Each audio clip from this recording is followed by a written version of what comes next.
Live tonight from iRacing's virtual Richmond Raceway in Henrico County, Virginia, we say good evening, sim racing fans, and welcome to the Richmond 150, round 18 of the 2022 Full Throttle Real Sim Racing Cup Series. Well, as always, we're happy that you are kicking your week off with us here on RaceSpotTV. We're alongside our director downstairs, Joshua Lee. My name is Evan Pasoko. Happy to be joined, as always, by both Nolan Rempel and Terry Radford in the RaceSpotTV booth this evening, guys. And we are 18 weeks in to 2022, Nolan. But what I think is most important is we are now only 3 weeks away from the start of the playoffs, and all of those playoff storylines are at a heightened point of interest tonight. There is a lot to be decided over the next month, and a lot could be decided here at the action track in Richmond. When we talk about the drivers to keep an eye out over those last 3 races, Daniel Eberhard definitely stands out as the biggest. He was one of those drivers that we were already talking about just last week at Michigan, that he absolutely needed to have the season go his way. However, he found himself getting collected in numerous incidents last week, which now finds himself in a critical championship position at the moment. He has to get himself some solid race wins so he can get himself into the top 20 in points, which means if he has one more bad week at Richmond, he's already in some serious trouble. This race could be in the nail of the coffin for his championship hopes. It certainly could, and of course we saw Matt Danson get that long-awaited first Oval Cup Series race win last week at Michigan. Of course, he already had a couple of race wins from earlier this season on the road courses, so that's just a couple of extra playoff points for him. He'll already know that he'll be headed into the round of 16 to fight for the championship. But Terry, to Nolan's point, right, the big storyline really is Daniel Eberhard, right? You can see he has 5 wins. That puts him tentatively 5th on the playoff grid. The problem is he is still outside of the top 25 in points, and if you want your wins to count, you need to be top 25. He comes into this afternoon 45 points behind Kyle Trudell, who occupies 25th in the standings, which means that Daniel Eberhard's going to need to outscore Trudell or the other drivers around him. Jaron Weinmaster, Grant Davis, David Kolb, some drivers who could easily rattle off a couple of top 10s. He's going to need to outscore them by a race's worth of points in the next 3 weeks, or he's going to get booted out of that winner column on the left-hand side. And if Eberhard were to not get to the top 25, that opens up an additional spot on points. So Tom Wetmore right now 10 points out as the first driver on the outside looking in. If Eberhard can't meet that point threshold, that means Wetmore would jump up and find himself in. So not only is it complex as far as will Eberhard be there, but what happens to Eberhard does have a big impact on those names towards that cut line on the right-hand side of your screen. Yeah, and I mean, I'll flash back a little bit to Gateway. Look at Sam Nieto sitting there in 4th in the points. He got a win on 2 tires and then backed that up at Nashville with the 2nd win. So the action track could potentially play spoiler. Kevin King wins New Hampshire, our other short track that we've went to so far in the last couple weeks. This race could also play into a 2-tire strategy. You could see a Tom Wetmore who's been running up front more consistently, a Rhett McBride. You know, don't sleep on those drivers outside that top 16 in points to maybe two-tire strategy this. You can throw caution to the wind a little bit, like a Riley Grant Davis, almost 100 points back from the 16th position. This could really play big dividends with 2 races to go, and there's all 3 wild cards here, Watkins Glen, and then Daytona to throw that into the chaos of the RSR Cup Series. This is going to be a heck of a show. Yeah, we could easily see 3 different race winners over the course of these next 3 weeks, and those race winners could easily be 3 names who have yet to finish inside of that victory lane so far this year. We take a look at our race information for tonight's race. 200 laps coming up around this 0.75 mile D-shaped oval here at the Richmond Raceway. That means that tonight's 200 lap race will be 150 miles on the total distance clock. As always, 4 tire changes available to the drivers down on pit road. No fast repairs available. What you get on the grid is what you've got all night long, and 100% fuel. Restart zone procedures are enabled, and a little bit of a fun thing that we don't often think about here at Richmond, but you can see it from this overhead. That start finish really isn't centered on that D-curved front stretch. It's really far closer to turn number 4. But this is a racetrack where in past years, Nolan, I would say with quite some confidence it's going to be a wild race, right? I mean,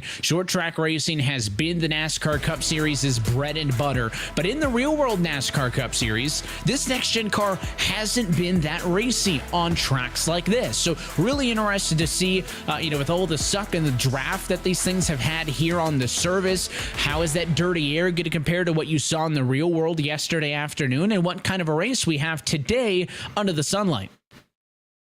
Especially when you take into account that this is, for all intents and purposes, a multi-groove short track. It's not often we get to say those words, but it is very much true. I mean, look at how much you can throw it into the inside on the entry to turns 1 and 3, but then how much of a run you can get on the outside off of 2 and 4. It is so difficult to pass here. It was already difficult to pass here, even in the Gen 6 cars, before these new Gen 7 cars were brought about to the iRacing service, especially with this revamped 670 horsepower package. So there is going to be a lot of work to be done for these drivers here tonight, and a lot of these guys are absolutely going to have a lot of their work cut out for them, and for some it might prove to be a little bit too much to handle. Cautions at a short track, especially at Richmond, though, are never too far away.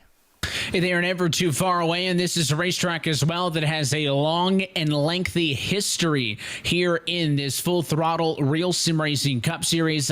Last time we were here at Richmond last year, saw quite the exciting exchange. That one took place in the playoffs and was won by the eventual series champion Andrew Friedosh, but some names to look for: Daniel Eberhardt, Matt Danson were also in the top 3 in that race, so look to see if they get to bring that success over to the 2022 event. Qualified drawing to a close just a minute before we go down trackside. Terry, anything else jump off the page to you that we need to be looking for here tonight?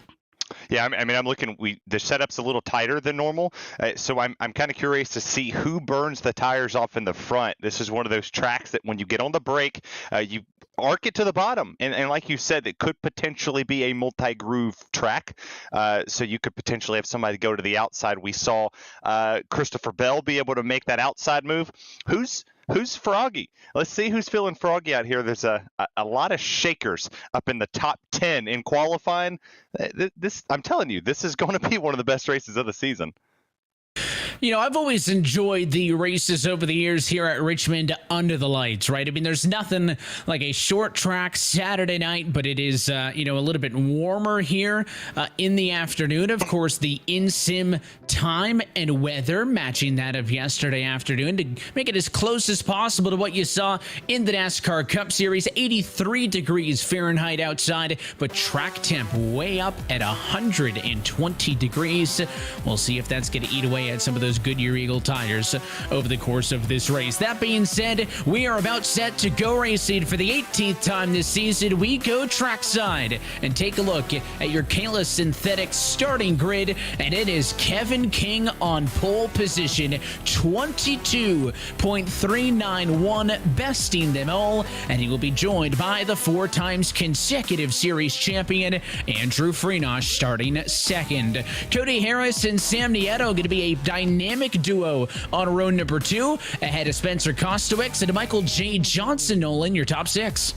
That puts Rhett McBride down in 7th place. Willis Schmidt, the first driver, over a 10th out from pole sitter Kevin King, sits in 8th place for keeping it real. Daniel Eberhardt sits in 9th place in a critical championship position, but with that good starting position, he might finally have some luck go his way here at Richmond. Michael Araya rounds out the top 10 with Bradley Burke and Landon Mills on row number 6, Terry. You got Brandon Bowie back there in 13th with Anthony DeBarro in 14th, Agnell Phillip in 15th, Jaron Winemaster 16th, and rounding out the 17th and 18th position, Kyle Kamer and Tom Wetmore. Continuing on through, Eric Sanford, Timothy Johnson going to be the top 20 in this one, ahead of David Kalbanick Silver back through 22nd, Thomas George 23rd, and Grant Davis B24. Out for Sean Castro in 25th with Braden Whitaker 26th, Ross Cato in 27th with Christian Malcharek is in 28th, Eric Papineau is in 29th, and Sean Kalis rounds out 30th place. You got Manatsi Major, Brandon Fetter place, Brandon 6th with a bad qualifying spot with Connor Horn, Mike Kosinski, and Matt Danton, last week's winner at 36th. And towards the rear, Chris Rabel, Dylan Jones, and Harry Grindle throw round out your 39-car grid. Only those very last 2 opting not to take a time in qualifying. Lights out on top of the iRacing official pace car. We're going to go green the next time by. Let's talk a little bit about this Richmond Raceway. As we talked about earlier, 0.75 miles total distance, 4 corners, banked at 14 degrees, 8 degrees to bank on the front straightaway, with 2 degrees sprinkled in on the backstretch as we get set for tonight's 200 lap and 150-mile race this afternoon. Of course, after this evening, only 2 races will be left until we go racing for the Full Throttle Cup in 2022. So the drivers who aren't yet in need to figure it out now. Pace car down and in, field in the hands of Kevin King as we say, let's go racing at Richmond.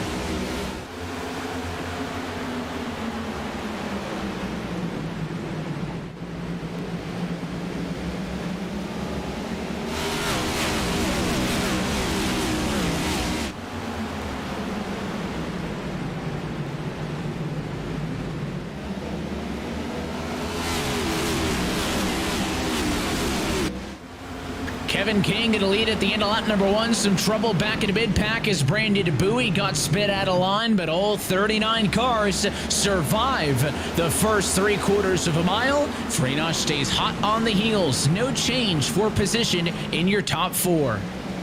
And did it not take long for these guys to get themselves single file now? Only a few drivers going side by side. Freenosh looking for the inside of Kevin King down in towards turn number 1. No effort being made. And while he's going to continue to make that look around King to go for the lead around the team, number 31 Chevrolet. Problems with Sean Kalis. He's already got a blown motor on lap number 2.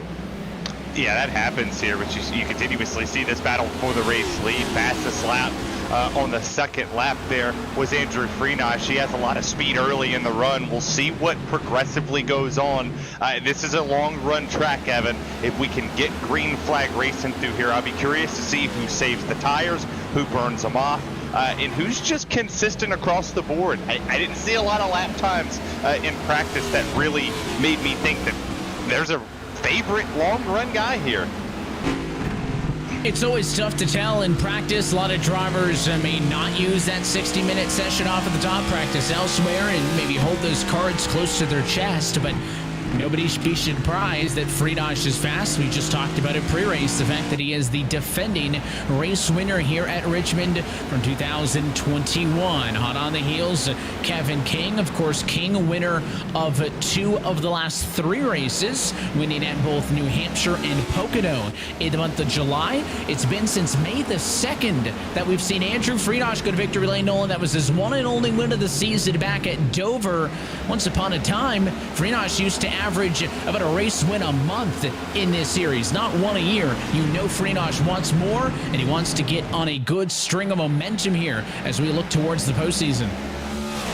But one thing that he is also very good on doing is, taking the bigger picture into account and not putting all of his ducks or all of his eggs in one basket right out of the gate. He knows that it's a long race. He knows very much that he's not going to be able to hang on to the lead for very long if he just charges hard and overtakes him in the first 10 laps, because then he's going to be vulnerable for the last 20 or so of the run, and he does not want to put himself in such a compromising position. So he is, I think, is a big content to just ride around behind Kevin King for the time being, but no doubt that's not going to last for too long.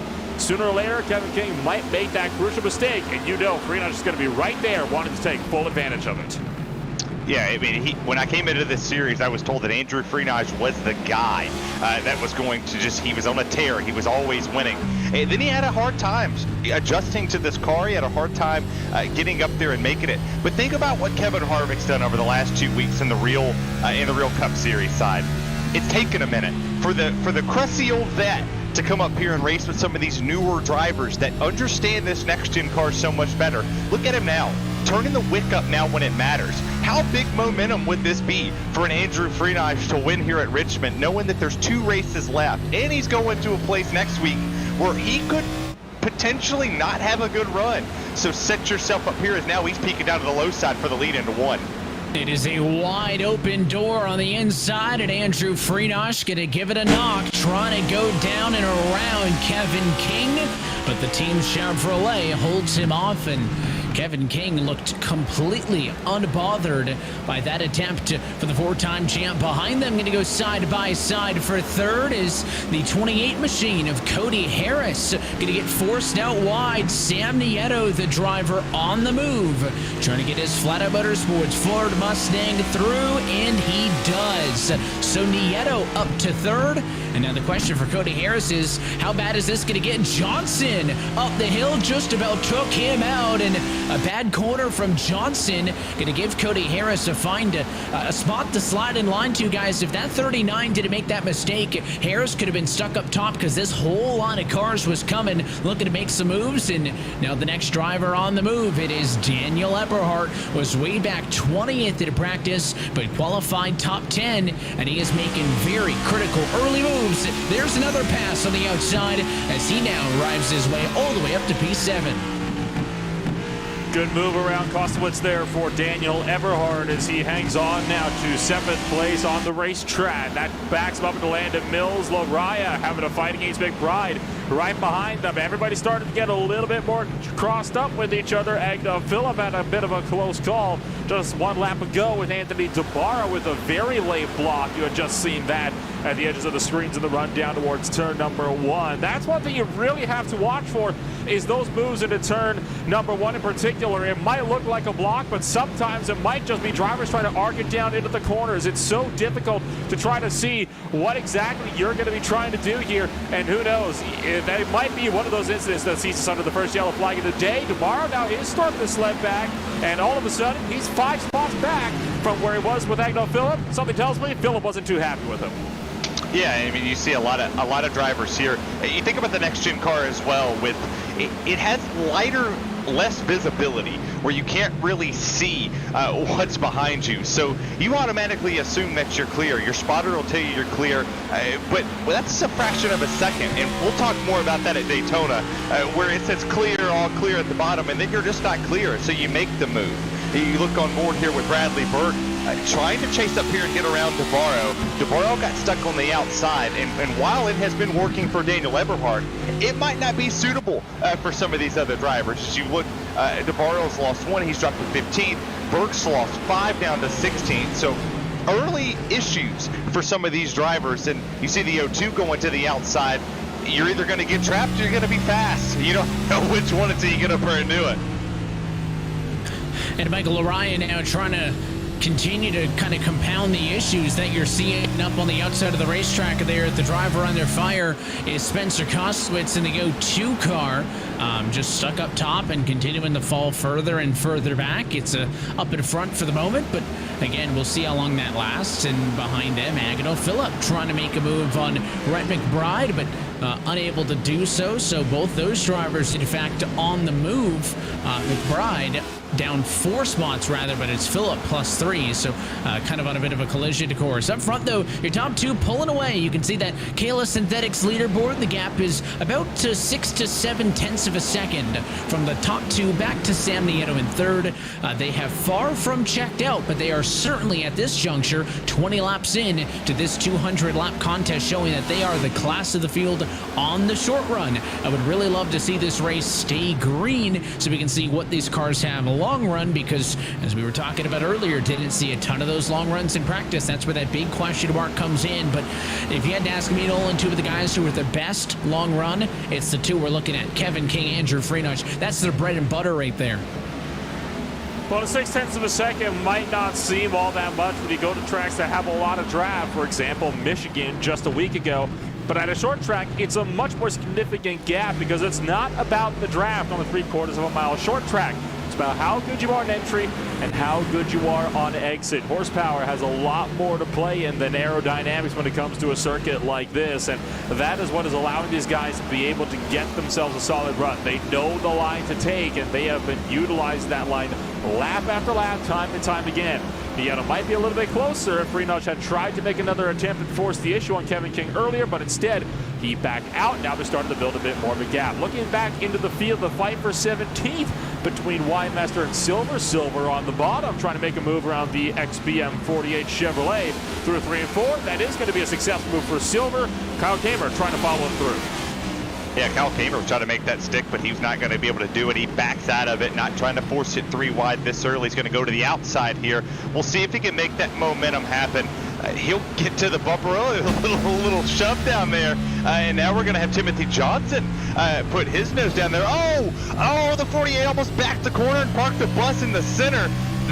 That's another big key here. If you mess up the center, you mess up your exit, you mess up the straightaway speed here. So there's a lot that's going to play in. We could also see some shifting. That could be a big key as we continuously go. A little loose there for Kyle Kamer as he comes off the corner. There's a ton happening. We're only 25 laps into this race. This is going to play out to be something special when we get further on into this run.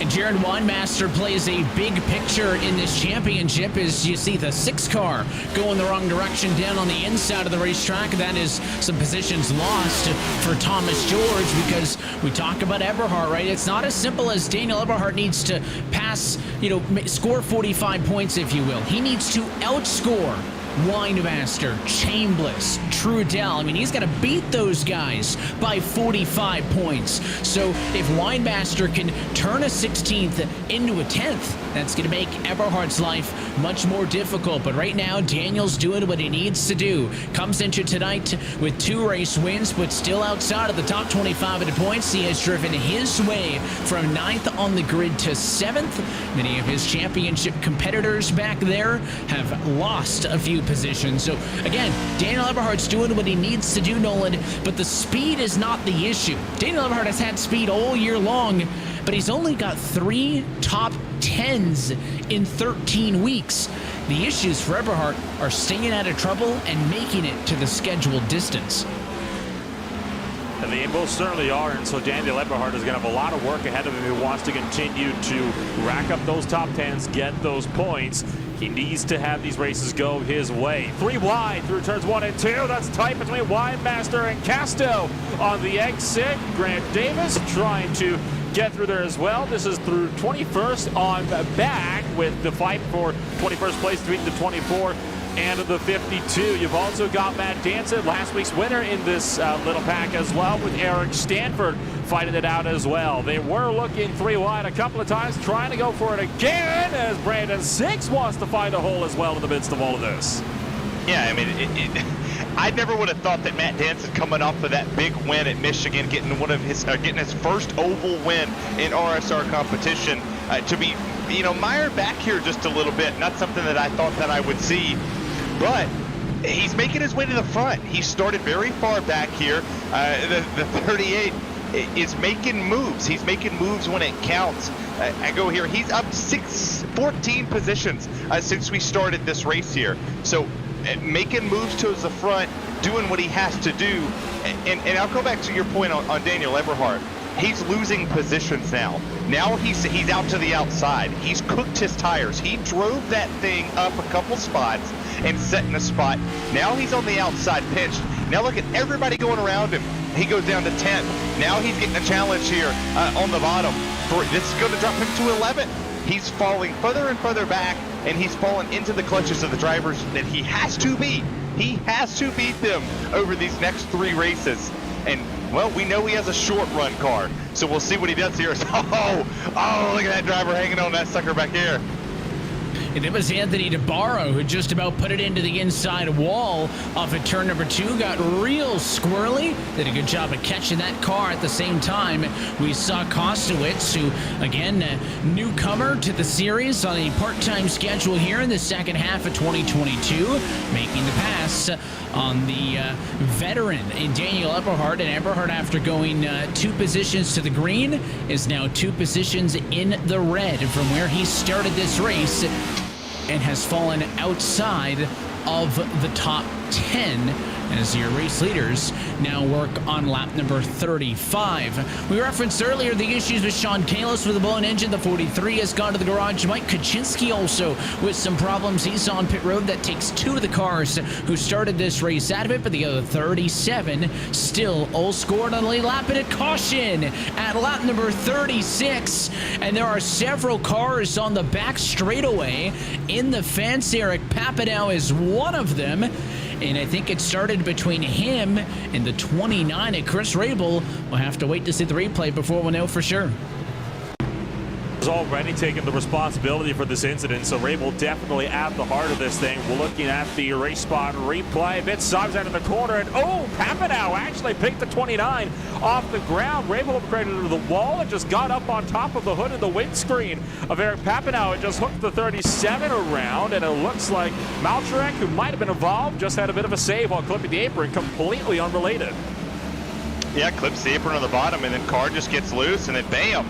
There's nowhere for Papineau to go. He was just an innocent bystander with the 29 losing control there, and that's a big key. I talked about potentially losing the rear. Track temp's a little higher than what I thought that it would be. With the sun beating down here, you'll hear the throttle control, loose, had it, bam. It's that quick here coming off it too. It's the action track for a reason, and that corner in particular, it plays no favorites. It's going to do what it's going to do. And unfortunately, 29 gets bit here, and Papineau nowhere to go. He's there. Everybody's on pit road. No surprise there, except for, I believe, Anthony DeBarro stays on the racetrack. This is interesting because it is about 1/4 distance in the race, and these drivers have 4 sets of tires available if they want them. So not surprised, it's going to be wholesale stops, and Kevin King looking mighty smooth on that number 1 pit stall. He's going to win the race off of pit road. Everybody in the top 10 opting to go for 4 tires. Fastest stop goes to Sam Nieto, Cody Harris with a 14.4 in the box. Slowest stop, a 15.1 to Michael Laraya. Those are amongst your drivers inside of the top 15. But you're right, a couple of drivers stayed out. Anthony DeBarro did so. He has led a lap, so he will score a bonus point. If that's his only objective, he can now come to the pit lane the next time through. Eric Papineau also stayed out for a lap, but he has come down pit road this time through. So the only question will be, is DeBarro actually going to stay out here? His car was loose enough, sliding and nearly spinning off of the corner on his own right. I don't know how well it would stack up against guys on freshies. So again, it could simply be a strategy play to get a bonus point for a lap led, or he could really be wanting to roll the dice. We'll find out here, and he's going to drive right on by the pit road entry. So Anthony DeBarro really taking a huge gamble here. He is going to be restarting this race on almost 40-lap-old tires in comparison to everybody else throughout this field. Now, that is definitely going to create some sort of havoc on these restarts. So we'll see what the Anthony's Hawk Control Toyota Camry will be able to do from the front row there. But I have a feeling, Terry, caution number 2 probably going to be coming around a little bit sooner here than the first one did. Well, if we were in Vegas, I'd say I'd throw my money on the table now. But I don't know. I don't think DeBarro is going to bring the caution. I think if I'm him, I'm sitting here thinking, well, it's a net gain. You're up 13 from where you qualified. Make something happen. Do something different. You see here with the 29. Oh, man, he's dragging like crazy. That's just bad. We'll see. I think he's coming up pit road here, and we'll see him spin it. But back to the point on DeBarro. Why not? Why not?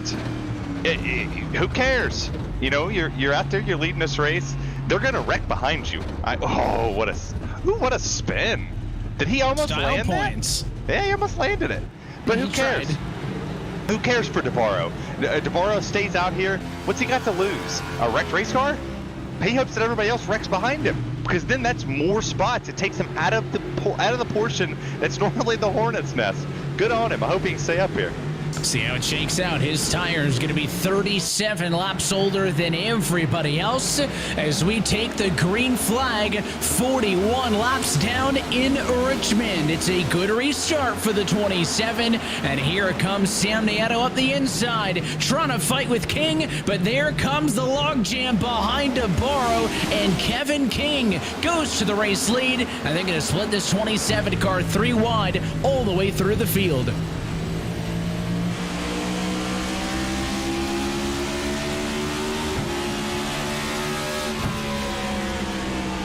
I bet he's praying for a caution right now, Evan.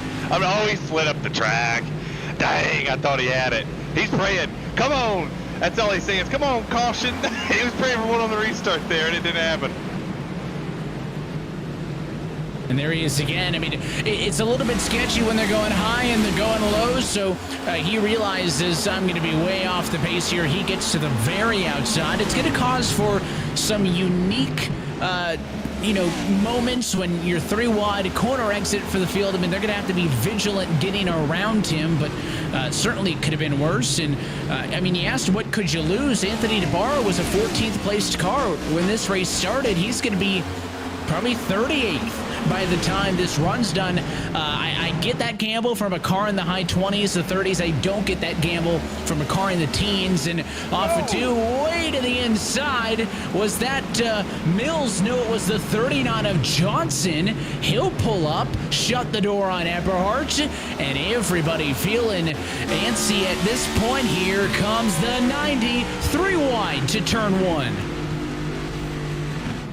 3 wide to the net sprint. Johnson trapped in the middle with the 51 up top. Eberhardt up on the low side, and it's still 3 abreast through 3 and 4. Eberhardt's pushing up from the low end, but Johnson is all being pinched in from the top. It's a very precarious situation, and they're going to clear at almost the same point from outside to inside. Wetmore clears first up top, and now Eberhardt clear from the bottom as Johnson tucks in line between himself and McBride. Man, Evan, you asked at the start of the show, you said, is this going to be the boring race that we saw yesterday where everybody's on the bottom, wanting a whole lot of passing, not a whole lot of action? To hell with that. These drivers come out here, and they're throwing it on the line. 3 wide for 2 laps. You got 2 wide all through the track. You got drivers staying out on old tires, dropping to the back of the field, praying for yellows. Sam Nieto kicked the door in. He's up to 2nd. Freenage back to 3rd. There's drivers everywhere here that I wasn't expecting. Todd Wetmore, welcome to the top 10. What else is going to happen here? He's up 10. He's up 10 spots, so passing's at a premium today.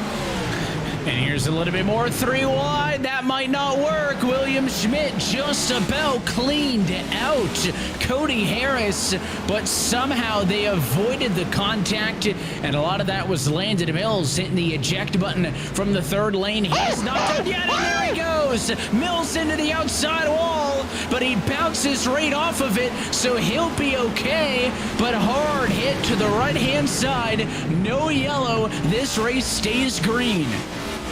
Very close call there for Landon Mills. He was hit from the low end, just trying to pinch down.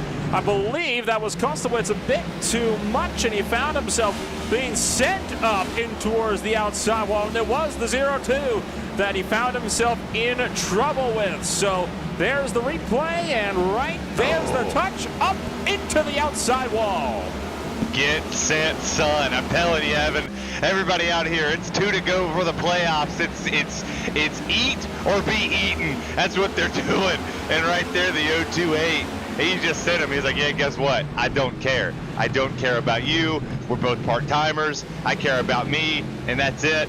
And you know who else cares about himself? Sam Nieto. He wants win number 3, short track at Gateway. He does it, and then you come up here. He's going to do it again. Sam Nieto going up there to Kevin King, the odds-on favorite in my opinion. Kevin King's the favorite. Nieto's like, nah, Terry, it's me. I'm the favorite. I'm the short track king. He's all over the back bumper of that boosted 31. And you can see the last lap time for those top 2 on the bottom right corner of your screen. 2 laps in a row. The faster car between them was second place runner Sam Nieto. So can that Red Bull number 2 Ford Mustang chase down the boosted team Chevrolet Camaro? Sam Nieto has yet to lead a lap tonight. Kevin King has led 49 of the 53 that have been completed since he started this race back on a pole position. Quarter distance through this Richmond 150, and Freenosh, who was once that clear second runner, he and King were pulling away at the time. Well, now it seems like King and Nieto trying to boot, scoot, and boogie away. They're fighting for 4th behind your race leaders. And Schmidt a little bit loose on the inside means that Cody Harris going to be able to play a little bit of defense there. Watch that space, though. 4th and 5th, far from decided. Far from decided, but they are still going to fight it out amongst themselves to try to see if they can sort something out between them. This is definitely going to get very, very hectic here if these guys could get back to each other. All it takes is one driver to put a double file, and that can already throw everything up and into the air, as it only takes that one car to slow down everybody else and back you up into very hungry traffic waiting behind you. The good news is going side by side sometimes isn't as big of a detriment here, because while you might lose some time, you're not going to lose nearly as much time as going side by side in some of the faster tracks where draft is so much more reliant to make up ground. Yeah, you might not lose time going side by side, Nolan, but you're going to burn those tires up. That 15 down there on the bottom of Rhett McBride, while you think that he's not burning his tires up as much, but him battling the 11 to David Kalb, it really is. It's not allowing him to get the throttle off the exit. It's actually making him tighter. He's having to baby the throttle. He's having to roll it more, which is tearing the right front up. So while it doesn't hurt you on the short run, it'll hurt you progressively on the longer run. You see how the 11 sits down there on that door, keeps him pinched to that yellow line. And once you go to get back on the throttle, it's going to hurt you. But you see, they're coming up here on a slower vehicle, going to go up the track, good on the 24 to move out of the way, and let these drivers race their way out and see what happens. Not going to be surprised if that 15 does what that 02 did and move that 11 up off the track. You don't be shocked at all if these drivers continue to get more and more physical as the night goes on. We have seen that a couple of times tonight, including with that notable incident a few laps ago that sent some of your top runners into each other and into the outside wall off of turn number 4. You're watching the 50 to Rhett McBride trying to get underneath the 11 to David Kalb, but that is for 12th and 13th position. Of course, Kalb, a big player in this championship, trying to maintain his top 25 into points so that if he could get a race win over the next 3 weeks, he would be playoff eligible. And there were issues a couple couple of laps to go with Eric Stanford. Let's take a look at what happened to him coming through turns 1 and 2, it looks like. And as they come through the corner, down the back straightaway, you can see he's fighting with Kyle Kamer to the outside. A couple of drivers in front of him, Mills, and watch as he rounds 4 here. He's going to kind of tuck in line right there. I don't know if he got a touch, but he certainly got the apron. That thing got sideways, and you can see how he felt about it. He felt like he had some of that assistance, and he took a one-way trip through the grass, and because of that, Eric Stanford is now in 33rd spot. No yellow for that incident either. Well, I think come on, man, I don't think he thought he was hit because it was very obvious he got unsettled off of the apron. He didn't actually get a helping hand around. I think he more felt like he was actually pinched in by the car in front of him. That's why he was on the apron in the first place. I think that's what he was not terribly pleased about, but he was able to wrangle that car back together. He did a good job to keep it out of the pit wall. He very easily could have hit that, kept it down to the bottom, and we did not have a yellow. We did keep things going back green. Looking at the 79 car currently running in 6th place, and William Schmidt kind of in a bit of no man's land right between Costawoods up in front and Daniel Eberhard right behind. Evan, the moment you said, let's get physical, they're starting to get physical. It makes me think of Olivia Newton-John, RIP to Sandy. But the 15 down there on the bottom, playing up a little bit on the door of that 11, not letting him pitch down. Look, he washes up in the center, gets a good run off the exit, shoots a straight dive off the corner, a good run off of 2 there, but still can't get clear of that 15. And now, guess what? Andrew Freenage, he's caught up to Sam Nieto.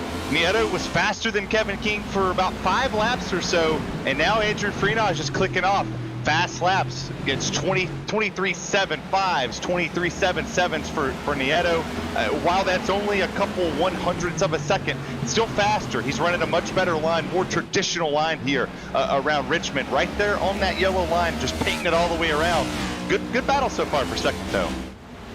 Yeah, well, we've talked about what drivers are able to do in the long run, and as I mentioned, I mean, there are very few people not only in this Full Throttle RealSimRacing Cup Series, but how about on the iRacing service that can go long runs like the likes of Freenage and Kevin King have, and Kevin King, I mean, again, that's been his bread and butter. I used that phrase earlier. That is how he has found victory lane many times here on a Monday night. Watching the battle between Kostowitz and Harris for 4th and 5th position. This is about 2.7 seconds off of those top 3, right? They have pulled away to the biggest advantage we've seen out of the race leaders so far tonight, and a little bit slow down the front straightaway there was Brandon Fetterplace in the 2-0 car.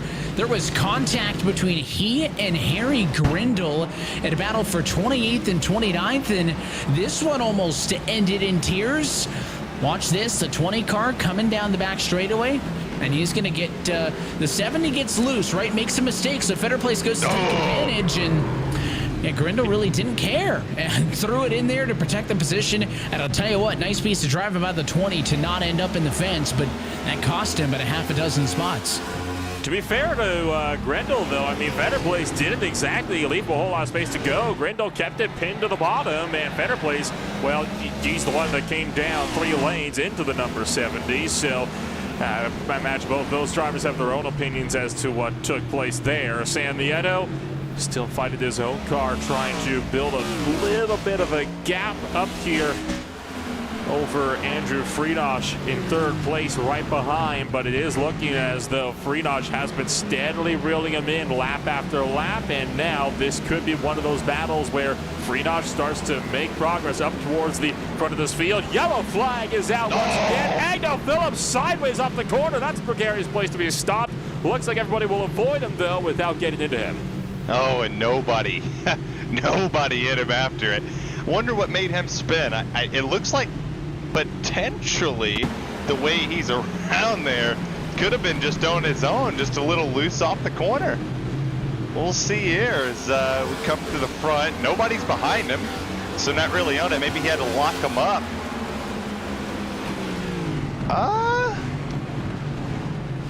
Oh! He got the 39 that caught the apron. So a little self-spinny. Oh, little baby catch right there. Nothing crazy. And it could have been worse, but Nick Silver, I'm sure, could have gone without that. And let's take a look on the board with Silver. He's going to see the contact up the road. There's the spin. Yeah, just a little bit. Could have been worse. I think the 4 is going to be able to get away with that one. Agato Phillip does claim responsibility for that accident, so he'll get the end of the longest line penalty. But your race leaders are back down pit road. 2 yellows, 2 cycles of pit service. Right sides completed on all of your race leaders. They all took 4 last time. I'm expecting the same here because it's been another 35-lap stint out on the drag race off pit road. Kevin King stays in first. He's able to win the race off of pit road. Nieto is second off. Freenosh is third off. But for the second time in a row, Nolan, not everybody pits. Michael Johnson and Benazzi Major will stay out, and they will cycle through to first and second. And unfortunately, you see a few drivers up in front there who were looking to try to get the wave around to get back up onto the lead lap. Those drivers were Anthony DeBarro, as well as Grant Davis was in there. So was Chris Rabel, also wanted to get through. They were going to be looking to try to take the wave around. That comes when you take 1 to green it, but you have to be in front of the race lead of the pacing line to do that. None of these guys are, so they're going to end up getting sent right to the rear of the field. But we already saw what happened to DeBarro when he didn't take tires on his latest pit stop. That's why he lost the lap in the first place. He was having some fairly decent pace, but obviously he lost that pace quickly. Being on 30 lap older tires is going to come down to take those tires right now. I imagine we'll be seeing similar here to Michael Johnson when he gets around to take that green flag, as Grant Davis continues to stay out. But again, lap down, he's going to be headed to the back of the field instead of getting back onto the lead lap like he was hoping for. Pray for a caution. I'll go back to that. That's all Michael Johnson is hoping for at the moment. Come on, caution. Somebody get antsy back here. Do a 5-star frog splash like Rob Van Dam or something. Like Jeff Hardy, somebody. Send him flying into space. See, you need something big if you're the 39. Strategy moves, Evan. Strategy moves is where it's at. I'm curious, you talked about it earlier, why Michael Johnson is doing it. Top 10 speed all race long so far. And you saw what happened to DeBarro. He's a lap down. He's trapped. So he's probably not going to get his lap back. And he still stayed out. Yeah, I mean, I get it if you're further back. But again, you talk about strategy being a difference maker. This is not a race in which strategy needs to be a difference maker. This is a race where we've had 2 yellows, and we have seen 90% of the field pit under those yellows for 4 tires. I mean, that is not a complex strategy to stick with. So I wonder if some drivers are going to burn themselves here just overthinking it, because we saw how much DeBarro struggled. This was almost the same length of a run as before. I don't see any way that Michael Johnson stays in the top 25 in the next 5 laps, because he is going to be significantly slower. He'll get the jump, but the second they get down to 1, watch for Kevin King. He'll be going by on the outside of the racetrack. Pace car down and in. Let's see what Johnson can do. He's led his first laps of the night, and we are green. 124 to go from Richmond. Nieto going to pull alongside Kevin King, but into the corner, Michael Johnson can't drive it in as deep, and there goes that 31 car. Deja vu. King to the race lead. 3 wide for second. Here comes Nieto, and there goes Johnson. Oh, checking up that outside line there for Johnson. Almost got run over by Daniel Eberhard as they sprint down the front straightaway, 3 abreast into turn number 1. Eberhard looking to give the bump into the third line, moves him up into the third group. 3, make it almost 4 wide down the back straightaway as Johnson drops like an anchor through water. He's going to get nudged by David Kalm and back him up into Tom Wetmore. Oh, man. That's a guy you don't want to come in front of right there. You do not want to cut Daniel Eberhard off, who needs this run. He needs this run. Michael Johnson does. Oh, Matt Danson doesn't care either. In the wall he goes. Danson said, "Move, man. I got places to go, people to see, babies to kiss. I don't need to be sitting here messing with these old tires." He just punted him. Like, get out of my way. Now look at Cody. Cody Harris down there on the bottom. Freenosh gets back to second. This is the action track, boys. And as predicted, Michael Johnson is out of the top 25. just like that.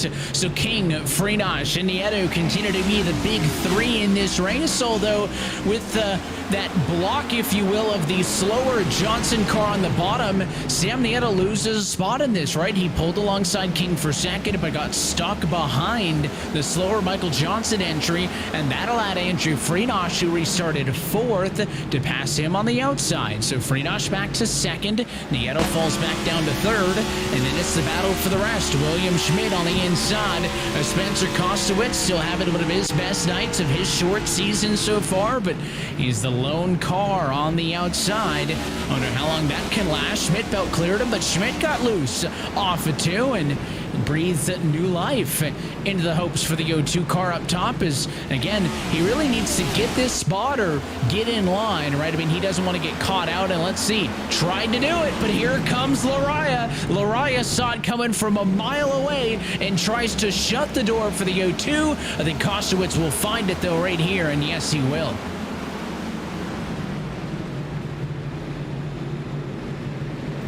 And here comes the train off of turn number 4 and a cross start finish for the 84th time today. Tom Wetmore making the move a little bit deeper, trying to lunge to the inside, while Freenach continues to try to close up to the team machine of Kevin King up in front for the race lead. But so far, no looks being made, let alone actual dive bombs into these corners. Sam Nieto closer than he has ever been to the race leaders, and wants to maybe see if he can try to find his way up into the mix for some higher up podium positions. Already, though, you can see the top three starting to build a very subtle gap at the moment over Cody Harris, but as time goes along, that gap will become more and more pronounced as this run goes on. That aero shot, perfect view right there. You can at least fit 2 cars between Nieto and Cody Harris.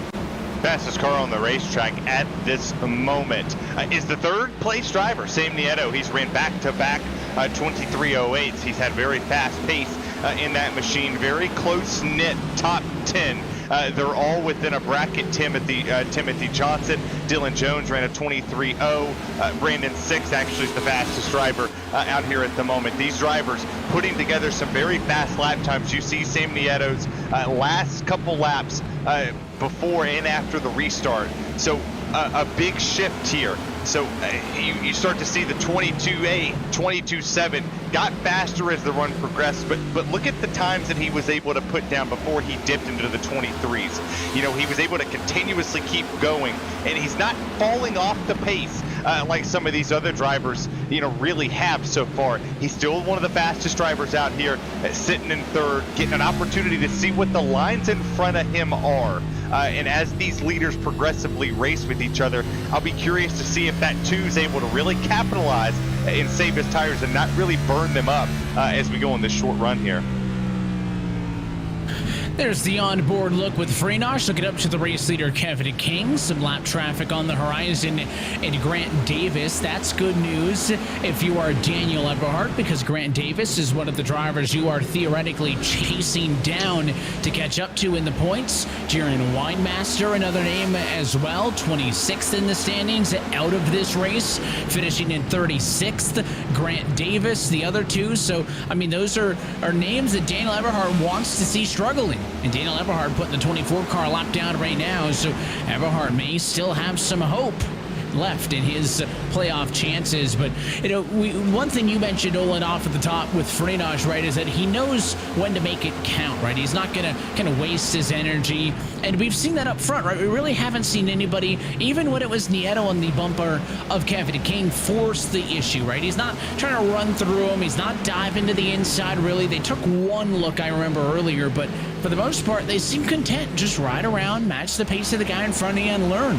So look at 109 laps to go until the last lap matters. So Kevin King on route, it seems, to a max points night if he can get the most laps led. But again, Freenach, Nieto just hanging out, learning, and keeping an eye and keeping tabs, not making sure that 31 car gets too far away.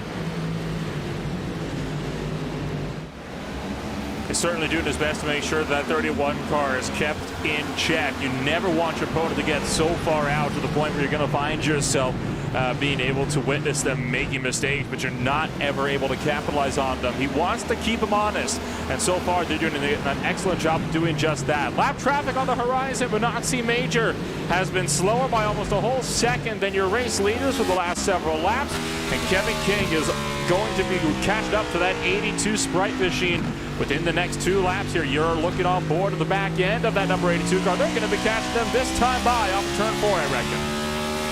Yeah, you got a pretty good point there. They probably going to catch Benazzi Major maybe off the exit here as he's a little bit off the pace. It's funny because he pitted. He pitted on that last right before we took the green flag and left Michael Johnson up there. But Benazzi being a great racer, going to the outside, letting these leaders go, not holding anybody up. But I'm very curious with Andrew Freenage. We didn't see his spot. Oh, shoot, big wreck. Daniel Eberhardt is involved in the incident. To what extent? And Benazzi Major has claimed responsibility for the incident. What went wrong for the lapped car as your top 10 were trying to pass him down the back straightaway? Let's re-rack it and take a look. Benazzi Major, there is the green and white Sprite 82 Chevrolet. He's just staying out of the way, right? Keeping high, yielding to the leaders, and as they come down the back, just got the fence a little bit there. I mean, he didn't really come off the fence a lot, though, guys. I've seen times where Benazzi Major or other lapped cars really hit the wall and bounce off. I don't really think Benazzi did much there. He was slow, don't get me wrong, but it looked like Kostowitz just wasn't expecting him to be slow and clipped him. I agree with you on that one. You see him just run over the back of the number 82. That sent the 82 down into the 90, and that sent the 90 at a head-on angle right into the outside wall with the right front. That is where he's collected all that damage. He did take the hardest hit as a result of that incident. And then, of course, Kostowitz slid back up the track. He got into David Kolb, and that sent the 11 car up into the outside wall as well. Rhett McBride had a huge scare as he somehow avoided all the mess as they came back up onto the track. On board with Daniel Eberhardt in the battle for Mustang, as that's a huge hit into the wall. That is going to be certain damage, and that may very well be what puts Daniel Eberhardt out of range of a championship. I'm not going to lie. I don't think that Benazzi did anything wrong. I don't even think he touched the wall, and if he did, it was a minor scrape. I just think the O2 misjudged that. Like, he had a little bit of room to go below him. Like, let's we're going to go on board with the O2 here. I really do not think that the 82 did anything wrong there. I think the O2 really did misjudge him completely. Like, across the board, just misjudged what we had. We'll look here. We're going on a trip in our favorite rocket ship. I was gonna give you a beat or something. I don't know. I like field trips on the replay here. Yeah, we're not an a cappella group, so we'll leave that to the Race Spot After Dark. But I mean, I'm with you, right? I mean, Benazzi claimed it right away. And we have seen many times, right, a lapped car try to stay out of the way too much that they bounce off the ball. I think he hit it very, very minor touch. Let's see.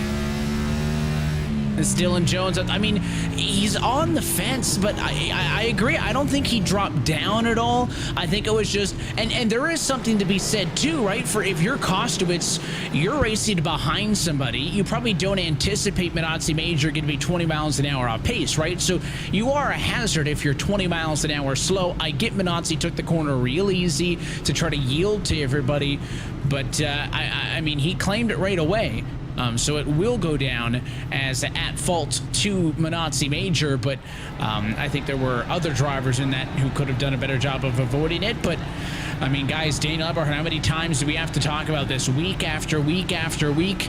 He has certainly not helped himself at points in this season, right, Nolan? Suspended at a point, missed some weeks. There's been times when he's missed a strategy call and parked the car out of frustration.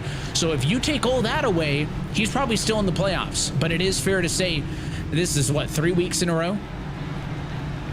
at 3 weeks in a row, and this is at a point where he just cannot afford to have these mistakes. Now, Daniel Eberhard is still in pit road and is now 3 laps down, so that's going to be yet another 15, 20 points. He risks losing now to the drivers that he was fighting with in the points championship. He needs to get to that top 20. He's still got 2 races, though, to make that up at Watkins Glen and Daytona. Green flag's back in the air. Kevin King takes us back.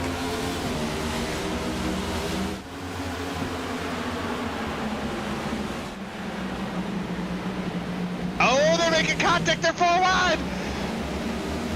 Through turn 2, the race leader is going to be able to squeeze this one out. They survive for now. Bowie, Jones, many of the drivers in the center of all of that, and up front, Kevin King maintains. Your top 18 cars did not pit under that yellow. There is some fresh rubber. The likes of Burke and George back in the high 20s, or I should say high teens and low 20s, but the top half of the field didn't pit. So this is the first time tonight we've really seen a variation on strategy. And that variation could very well play out until the end of this race. Although that being said, we are now past that halfway point, so I don't think we're going to be seeing green flag pit stops anymore, at least not until we get maybe into the last 10 laps, maybe, but even then, that's a very, very big if at that point. We're only going to be seeing any more pit stops and strategy calls under the caution periods here from this point on until the end. And well, from how this race has gone so far, we're not quite out of the woods of that department just yet. Sam Vieto looking to the inside of Cody Harris, trying to make a move for one of the podium positions, while Harris works on fending him off from the outside line, and fend him off he will. The 28 is up into P3. That 28 has just been absolutely impressive every week. I mean, week in and week out, he's been overperforming where a lot of people starting the season would have predicted that he would finish. He's raced his way in the top 3, a podium. All he's lacking is the win. His credentials are there in RSR. He goes out there, he gets that win, and it's like, okay, here's my staple. I'm here to compete. I'm here to contend. But there's so much competition here. You look at a guy right here like Nick Silver in the Ford, up 16 positions from where he started. Matt Danson up 25. Dylan Jones up 26. Brandon Six up 20. These drivers here, as he makes a mistake, goes up the track just a little bit. These drivers are so competitive and so good here that it takes a special day to win in a series like this. And one day, Cody Harris is going to say, it was my day and I'm a race winner in RSR. And there are not many drivers over the years, of the hundreds of drivers that have competed in this Full Throttle RealSimRacing Cup Series over the years. Not all of them can call themselves race winners. There have been 376 different drivers to compete in a race. There have only been about 84 race winners, so that is about a quarter of all drivers will ever find victory lane here on a RaceSpotTV Monday night. And up the hill at a 2. Look out, that was Tim Johnston. Just missed it by a mile. He was on the inside into the corner, slid up, had some help from Brandon Six, and he'll lose about 8 spots in his USAA Toyota. Johnson was 12th at the line last time. He is 18th at the stripe this time through. So we're getting to that point, guys, past the halfway point where people aren't going to be cutting brakes for you. Not that they were really doing that in the first half, but they're just going to be a little bit more rude about it as we now start to count down to the end of this Richmond 150. I think that kind of sums up short track racing absolutely perfectly there, Evan. You're always trying to cut people off at every possible opportunity. The only difference is how mean are you going to be about doing that, depending on what stage you're at in the race. And we're at that stage where the brake cut is going to be coming a little bit less and less as the laps continue to tick away. 91 make that 90 laps to go as Lariah tries to fight the outside of Michael Johnson, while George works the inside of Brett McBride. McBride a bit crossed up on the exit of the 2, has to power slide the VRS Direct Force Pro Chevrolet off of the corner, and that will cause him to lose out another spot to Michael Johnson. That backs up Lariah to go side by side with Kyle Kamer, while Nick Silver also seems to be slowly working his way backwards. What a story. What a story that's unfolding right before our eyes. Michael Johnson, not too long ago, stayed on this racetrack. Stayed on the racetrack, fell all the way back outside the top 25. He comes down on lap 97 for tires with Thomas George. They're coming through this field like a witch in Wizard of Oz. They're flying through this thing. They are almost a half a second faster than the leaders when they have clean traffic and they're not battling somebody. And they're picking them off. Thomas George in the 6th. What if Thomas George wins this race? And we're not factoring in this strategy here that 6 could potentially come up here and win this race. You know, he's got 25 newer tires. It's 25 lap pressure tires than the field at the moment. And he's climbed through the field. He's all over the back bumper of Cody Harris here. He's going to make this pass easily, picking them up, putting them down. Doing what he can, and listen, Harris, somebody else has been hanging out here, but hasn't been able to take that extra step. Nieto's starting to slide back. Could it be Thomas George to drive himself up and into the battle for the race win here? Thomas George, talking about some of the drivers that have been doing this thing for a long time, and he certainly fits the bill. A long time series veteran. Thomas George would love to park that 6 Ford Mustang into victory lane here tonight at Richmond. And I'll tell you what, he may be better than Freenash at the moment. And again, this goes back to the strategy play I talked about under that last yellow, right? We hadn't seen that all night long. And we finally saw variation. By pitting, Thomas went back to 19th on the grid. But ladies and gentlemen, this is what 20 lap fresher tires looks like. And Kevin King's only got about 3 laps left before he's on the chopping block, and Johnson is going to follow Thomas George all the way to the front of the field. Going to try to follow him through. This is where it's going to get dicey here, though, is when they start to again go side by side as George working the bottom in the Sirius XM Mustang to the inside this time of Kevin King. And for the first time all race long, Kevin King is usurped, and he's immediately moved up by Michael Johnson, who is not about to let himself be cut off again. Thomas George rocketing away with a huge head of steam in the distance. Here comes Freenash wanting to make it 3 for 3 as Kevin King now drops from 1st to 3rd in just a lap. What a massive turn of events here. Here's Kyle Kammer. He pitted too, and he's up here. He's on the outside. Now, granted, I don't think that's smart, but whatever. What do I know? I'm up here. He's down there. He's racing Freenash on the outside. Freenash should be able to hold just a little bit, but Kammer gets a good run on the outside. Is going to make it stick, but don't burn your tires up because you know you can. Yeah, it's just like don't touch a hot stove when you're a child because you can touch the hot stove. Save some tires. Save some, because if we get into a green flag run, knock on wood, we get a green flag run, this strategy plays to perfection, because look at them. They're already pulling away. They're gone. The top 2 are leaving this field. So green flag run, they come pit. Their gap is going to save them. This could be the spoiler race of the year. You referenced it earlier tonight. This one could come down to strategy. And Thomas George, Michael Johnson, Kyle Kammer have done just that. They aren't the only ones on that call. Eric Stanford, Ross Cato, Bradley Burke, Eric Papineau also pitted, but those guys haven't gotten to the top 15. It is those 3 who will now be 1, 2, 3 on track as Kammer passes King on the outside that have been able to make this work. And again, they used up their 3rd of 4 sets of tires when they pitted. So everybody else has 2 sets left. They have 1. It's a bit of a risk, but a risk they're willing to take. And now Michael Johnson once more to the inside on Thomas George, and new race leader again. This time at lap 123, Michael Johnson goes back to the race lead. Thompson is through. Thomas George, his reign in the lead did not last for long as the number 6 car will have to settle for 2nd place for the time being. Now that's got Kammer down in 3rd, and I'll tell you what, you can see right here, it's a very big spread at the moment from about 1st place all the way back to about the number 28 car running in 6th. And then from there, that's where you get to the big packs again, still running side by side constantly throughout this green flag run. I find it interesting that we have been on one of our longest green flag runs so far tonight. But yet, despite all of that, it's not too much longer than the second longest one, but the field is a lot more spread out than it's ever been so far tonight.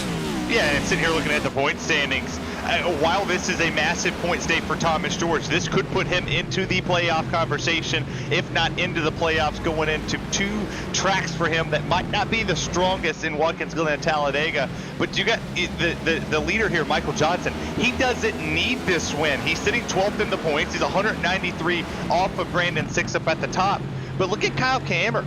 What if he wins this race? What if that driver parks it in victory lane? Okay, that punches your ticket theoretically into the playoffs. So if you're the 8 right here, give her hell.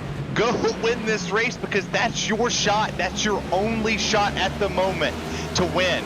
And strategy so far done well.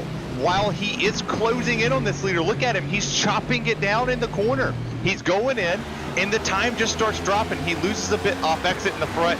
Turn 3 and 4 really isn't his strong suit, but the entry in is really helping him propel his momentum. This is the story. This is the story. P3, if he wins this race, well, kick one down. Thomas George wins this race, kick one down. This is huge, Evan. And I wonder if the positioning of the cars first, second, and third on track in the playoff standings had any influence on this strategy, right? Knowing, yeah, we can ride around and get a good finish, but you know what would really help? A race win. And I'm curious if that mentality, because of this points format, influenced them to go off strategy, to make that call. And right now, it has all of them running in the top 3. Remember, Johnson is in the playoffs as the last driver in, coming into tonight, with the likes of Eberhard and others trying to chase him down.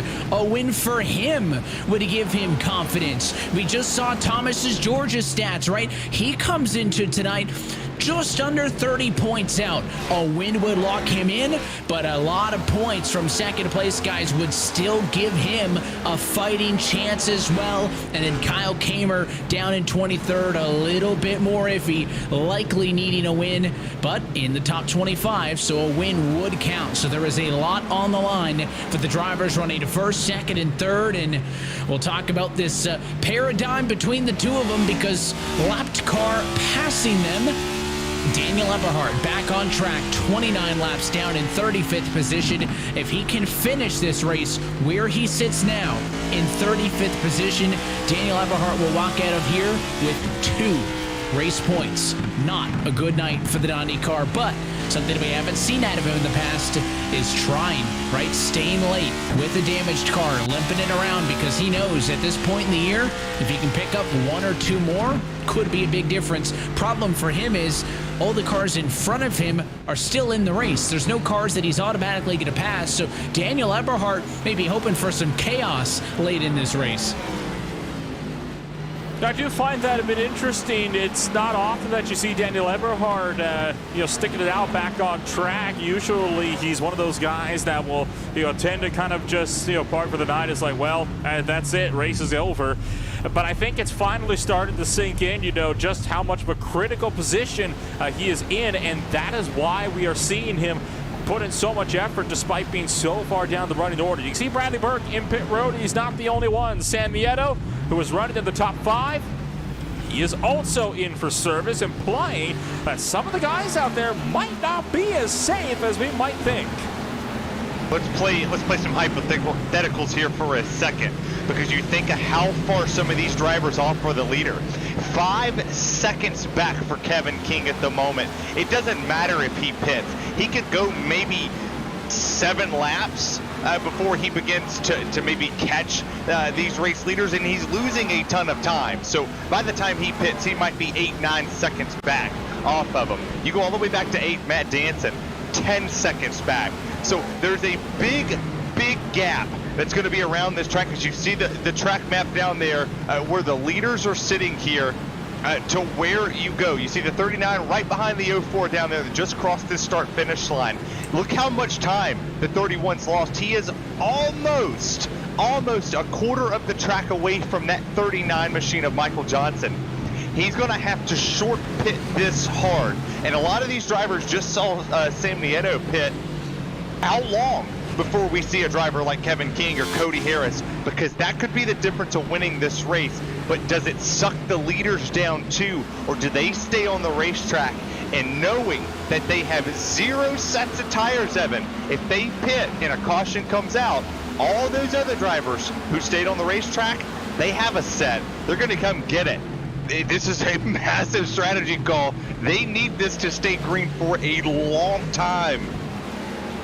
That's the big thing here, right? Even if those top 3 and everybody else on the same strategy as them, even if they could make it to the end of the race, does everybody else pitting concern you? We know that there is significant tire fall off, just a little bit shy of 2 seconds from fresh tires to old tires. Listen, there's a lot of time left in this race. You can see a race that Michael Johnson getting past pretty easily as Eric Papito also comes down onto the pit lane, right? Over 60 laps, you average that out. Even say you're making up a second over those 60 laps left in this race. That's enough to unlap yourself twice. So there is speed in pitting. So there's 2 things that could happen here. Either the top 3 could stay out, everybody can pit, and then it's pretty simple. Do they catch them or do they not catch them? But again, I gotta think it might scare somebody in these top 3, and to Terry's point there, Nolan, then they need to decide, right? They've already burned their 3rd set. So if they want to come down pit road to kind of seal off this strategy, right? Because they're ahead of the cars that are not on the same strategy. Cody Harris, Kevin King, 7 seconds behind them. If they pitted when they pitted, you could negate that strategy move, right? They have no chance of getting you. But then the problem is, if there's a yellow, you have no tires left, everybody else has a set. So this is where, you know, for the larger teams who have the crew chiefs and the strategists and TeamSpeak and Discord with these guys, I bet they're having a lot of the same conversations that we are. All the while, you've got more and more drivers that have been coming on down into pit road as time's gone along. Grendel is currently in pit road, and I know DeBarro is currently on his way out of pit road. At the moment, you've got 22 cars on the lead lap. You've got about another 10 or so that have pitted over the last 5-7 laps, give or take. So as we look at the battle for 4th, it looks like one of those drivers that doesn't seem to be too concerned about pit strategy and has wanted to more big moves on the track as Cody Harris, as he has been closing up to Kevin King. Now looking for the outside line out of turn number 4. Can he make that work? No, he can't. Gets shut off by Kevin King as they fire their way back down the front straightaway. Heads up behind, though, as here comes Harry Grindle, fresh out of pit road and on fresh rubber. I tell you what conversation they need to be having, because Josh actually pulled up at the pit stops. Michael Johnson still has 2 sets of tires sitting on pit lane. He's pitted twice. So why a guy like Kyle Kamer and Thomas George have pitted 3 times, Michael Johnson, he ain't pit 3 times. So this strategy falls into his lap. They get a caution. He pits when the rest of the leaders pits. They're not catching him. Caution comes out. He pits with them. It still puts him net gain in front of him. It might put him behind Kyle Kamer and Thomas George and anybody else who potentially played this strategy that wants to sit out here. You see the battle for the lead starting to heighten up too. This lap traffic has really hindered Michael Johnson's chance. These fresher tires going around him, pinching him to the outside, making him work a little harder on his tires than he wanted to. And then Kyle Kamer, he's just sitting there going, hey, listen, I need this win. I'm 22nd in points. You need to make it happen. Take this thing green to the end, Evan. Barn burner. Just barn burner. I live for the chaos, and there is a caution. Oh, no. Spinner in turn number 4. Around was Dylan Jones, celebrating his 150th career Full Throttle RealSimRacing Cup Series start. There was actually something happening ahead of Dylan Jones that caused him to go low. Whatever happened in front of him cleared up, and Dylan Jones's spin ended up bringing out the yellow, I think. You'll see smoke in front. We'll have to watch Two things. Let's look up the road. There's a couple of cars in contact coming to pit road. Dylan Jones goes low to avoid it, guys, and spins it on the apron. And the car that you had seen going around there was actually Matt Danson, and he had been, like you said, trying to get down to the apron, but got unsettled in the transition, and he got helped around by both Brad LeBurk and Landon Mills, as we'll take a look at this one now coming on around. I think we're a lap short onto the scene here, as you can see Chris Rabel going around, but you can see Mills way in the background there, and I'm not sure if Mills was trying to go down, but judged by how fast he flew up on the back of Danson there, Terry, I have a feeling that was completely unintentional on Mills' part. Yeah, I mean, we'll see here as you see the 38. He's going to get on pit lane. Oh, well, he kind of lost it himself. Yeah, he cooked it in there. And that's what happens on these old tires. You know, you go to get on the brakes, you try to get them slowed down as much, and surely enough, it's really not going to stop the way that you want it to, but strategy rolled and strategy potentially missed, right? We've gone our distance. Now, big question for the 39 of Michael Johnson, because everybody's going to come down pit lane here. You already know they're not going to try that strategy again. Who wins this race? Because the 39 still has 2 sets of tires. Thomas George, Kyle Kamer has 1. This is a big gamble call. Who's going to stay out and who's going to make this potentially? Thomas George, he made his bed. Now he's stuck. I believe he's the only one who stayed out here. And Thomas George is showing as having pitted 53 laps ago, would have been on that strategy with newer tires to the likes of Johnson and others. So he does have a pit stop available. Michael Johnson has come down pit road. Kyle Kamer has also pitted. Kamer, I believe, has used all of his available tires. And this is pretty much the worst case scenario for the guys that were up front in the top 3, right? Because they wanted this to go green. Now, not only do you have a set of tires less than everybody around you, and with 50 laps to go in this race, it's likely that we're going to get some more restarts still this afternoon. But on top of that, now you have to race head-to-head against Kevin King, Andrew Friedosh, and let me tell you what, that is something I would not volunteer for.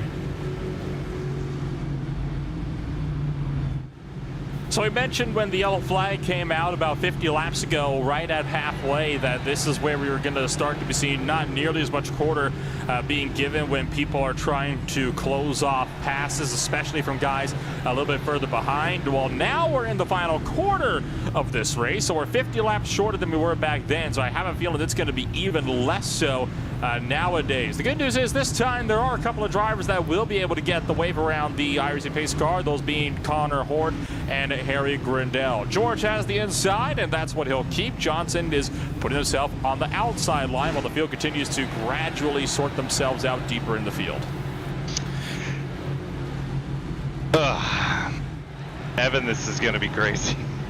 We'll tell you what, Daniel Eberhardt has gone to the garage. His night is done. Nobody claiming responsibility for the last incident means that that one will go to a post-race review. Pace car going to be in this time. Will it be one of the final times tonight? With 48 laps to go, Thomas George better get out of Dodge. Green flag in the air, but once they get to the corner, he's going to struggle on 56-lap-old tires. Kamer knows it. The 8 goes to the outside, 3 wide, and while Johnson goes to the lead, that was a really smart move by Kamer. Here comes Kevin King, blocked down halfway to the inside, but the 31 still finds his way underneath, side by side for second. And meanwhile, never thought we would see the Super Speedway sucker hole at a short track, but Thomas George found it. We got one in the wall in turn number 1, and the yellow flag is out again. They crash in turn number 1 with Tom Wetmore being put hard at the outside wall. Braden Whitaker left with absolutely nowhere to go, and for Wetmore, no assistance. Well, maybe a little bit of assistance potentially from the driver that brought in our last caution, Dylan Jones. We'll look to the full throttle replay, and we'll look at the restart in earnest. Didn't you say we wasn't going to give and take anymore? Oh, we ain't give and taking anymore. You look on here, the 6 in the sucker hole. Checks the field up a little bit here. You go down into the corner. Oh, Dylan Jones just, was not expecting. Oh my gosh. What a hit. You'd hear the motor expiring on those machines. And that ain't no give and take. You go on board here with Tom Whitmore. We'll see if Matt Danson checked him up. No, just got punted. Oh, just got sent. Nothing that Tom Wetmore could have done in that situation. It'll be a big blow for Tom Wetmore, and of course several other drivers get some damage in that one as well. And Tom Wetmore, somebody else who could have gone for a good night this afternoon, right? 13th in the standings when you don't factor in your race winners, but when you talk about him, he was the driver just outside the bubble coming into this race. And now Wetmore probably going to fall further and further away. That's a big hit to Tom Wetmore's hopes of racing in the playoffs this year.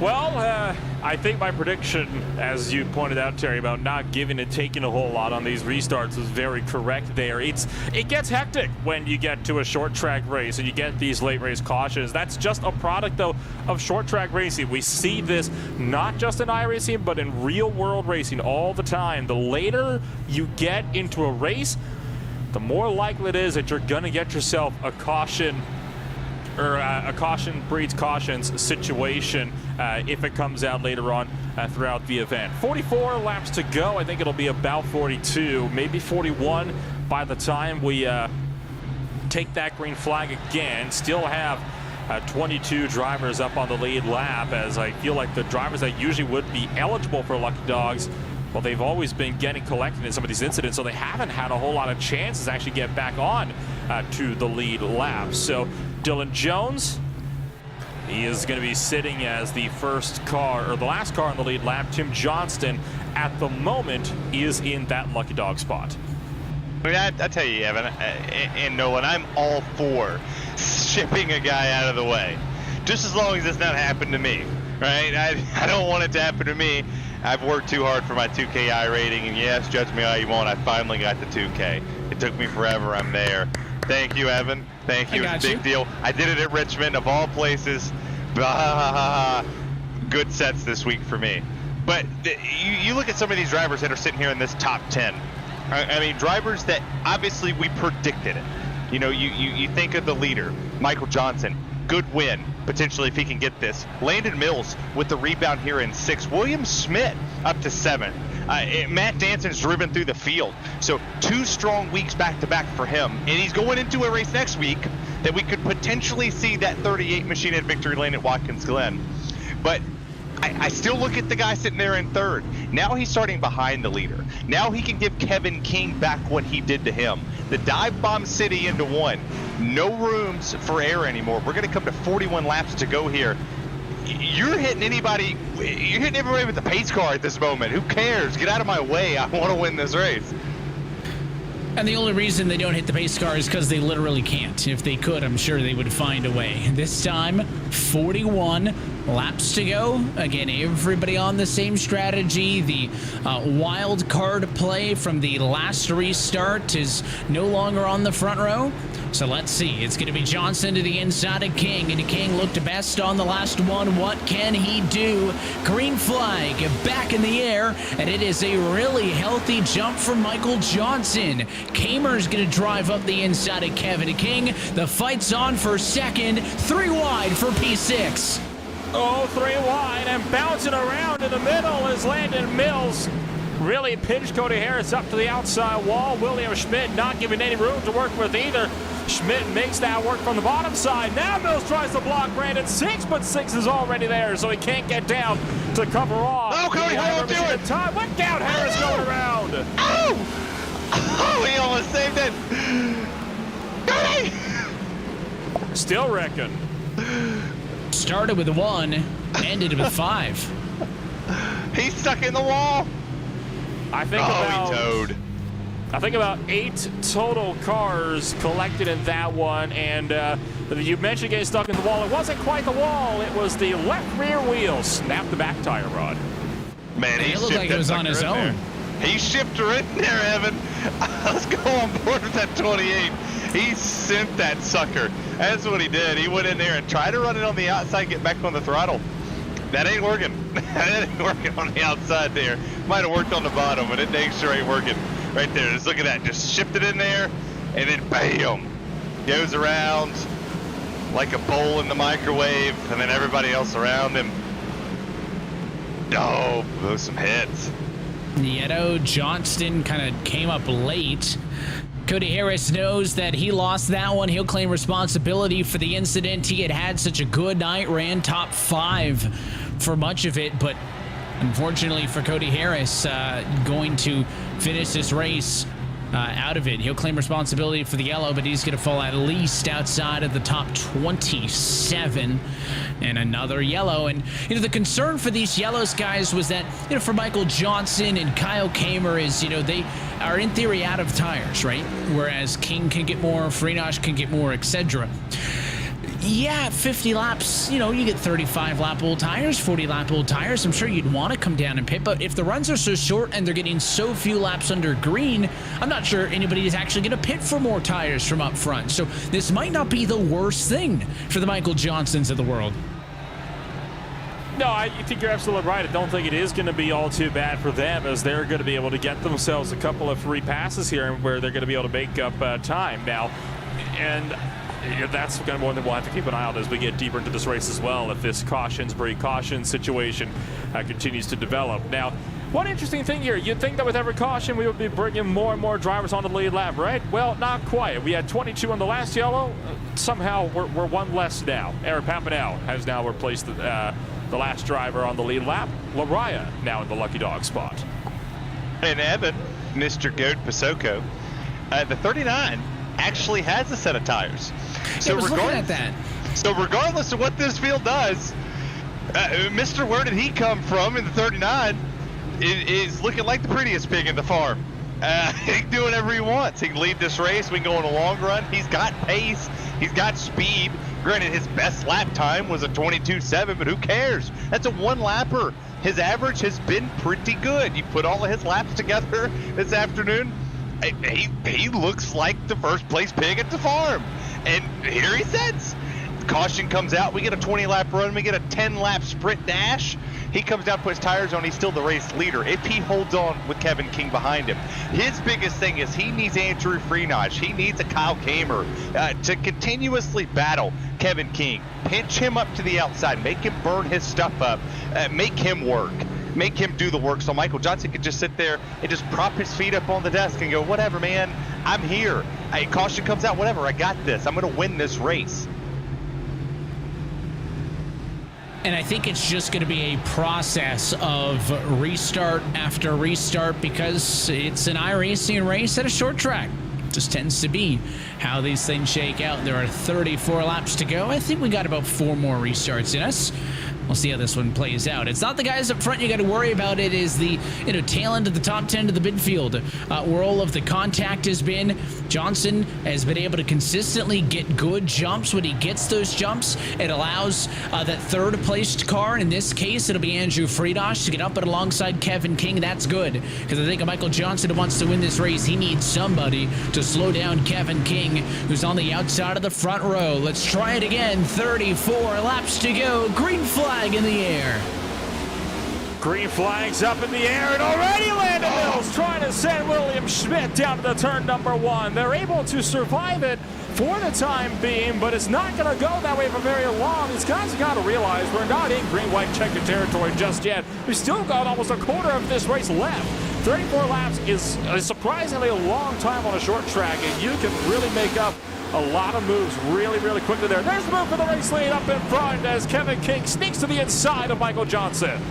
Yeah, this is not what Michael Johnson wants to see. Granted, he does have that set of tires in the bank, but Tom Morado is correct up there in the chat. The 31 is really strong. The 88 is really strong. Not too sure how much of a fight the 39 is going to be able to put here. Doing a great job on the outside, though. But you're tearing your stuff up out there. You're able to work the corner a little bit better than what the 31 is, but you got to hope for some of these cautions. These drivers back here are beating and banging. There's smoke. There's drivers loose. There's drivers cockeyed sideways here. But the 31, that boosted machine has been really, really strong here. He takes the race race lead here as they dive it into one. It's still side by side. Kevin King has the low ground in this instance, but I think it's going to prove to be the high ground in terms of the battle for the race lead. Johnson going to be able to get those runs off the corner to pull alongside, but all it takes is Kevin King to get an extra 2 feet. He's almost all the way clear. Can he do it in the center of 1 and 2 off to the corner? Yes, he does. And race leader for the 31 Chevrolet as Kevin King settles back into P1. 29 to go this time through. It means that Johnson slides to second. And now the gauntlet is thrown. What can Andrew Freenosh do to get from third into this conversation? He's in the catbird seat right now, and he's got lots of time to be able to try to find some way to make his way a little bit further up through these podium positions. So, as we continue to work our way through this race, and right off board with Andrew Freenosh. He looks left, looks right. He's going to go to the outside line of Michael Johnson. That's where he's been able to make up so much ground so far today, but he's not able to stay alongside through turn 2, so he is forced to back out. That's one of the really big problems. It's so easy to finish a pass from the outside, but it is so difficult to start a pass from the outside line. It takes so much commitment, and you really have to set it up for laps in advance. With how unpredictable this race is this late, you don't really have the time to try to set somebody up. do we have a quote of the year for RSR? Because I think Tom Wetmore just took it. Need to lock down UPS or FedEx as a sponsor if we're going to get sent that hard. Rip. That's tough. That's tough for Tom out there in the chat. Thanks for watching, though. But you're right. It is super hard to get the run on the outside. As you see right up there trying to get the run there on Matt Danson on that outside lane. It works early in the run, but it doesn't work as you get maybe 5, 6, 7 laps on these tires. They get to get hot and sticky. You can't really get the momentum in the forward bite off the exit. It's really hard to slow the car up and to get it into the corner to make it work. We saw it across the board from trucks to Cup. It's just not a spot that you want to make this work. Danson, somebody we haven't talked a ton about. He had some issues earlier on, was involved in the contact right here, in fact, that he was trying to get on pit road a couple of cycles ago. Instead now trying to hang on to his top 10 position with Rhett McBride breathing down his back to the outside. You got the white, blue, and a pink 67 to Connor Horn in the mix as well. And a couple of blue and black entries. The 34 up top is Brandon Bowie. The 94 on the inside is Agno Phillip. All of these drivers trying to finish off good runs. I mean, your biggest movers, you're looking at them right now. Danson up 26, Horn up 23 from where those drivers started. And you can see the quote from Danson from that contact earlier. Said he was pitting and got ran over. I don't know if I quite believe that. One of the cleanest pit entry I've seen all time.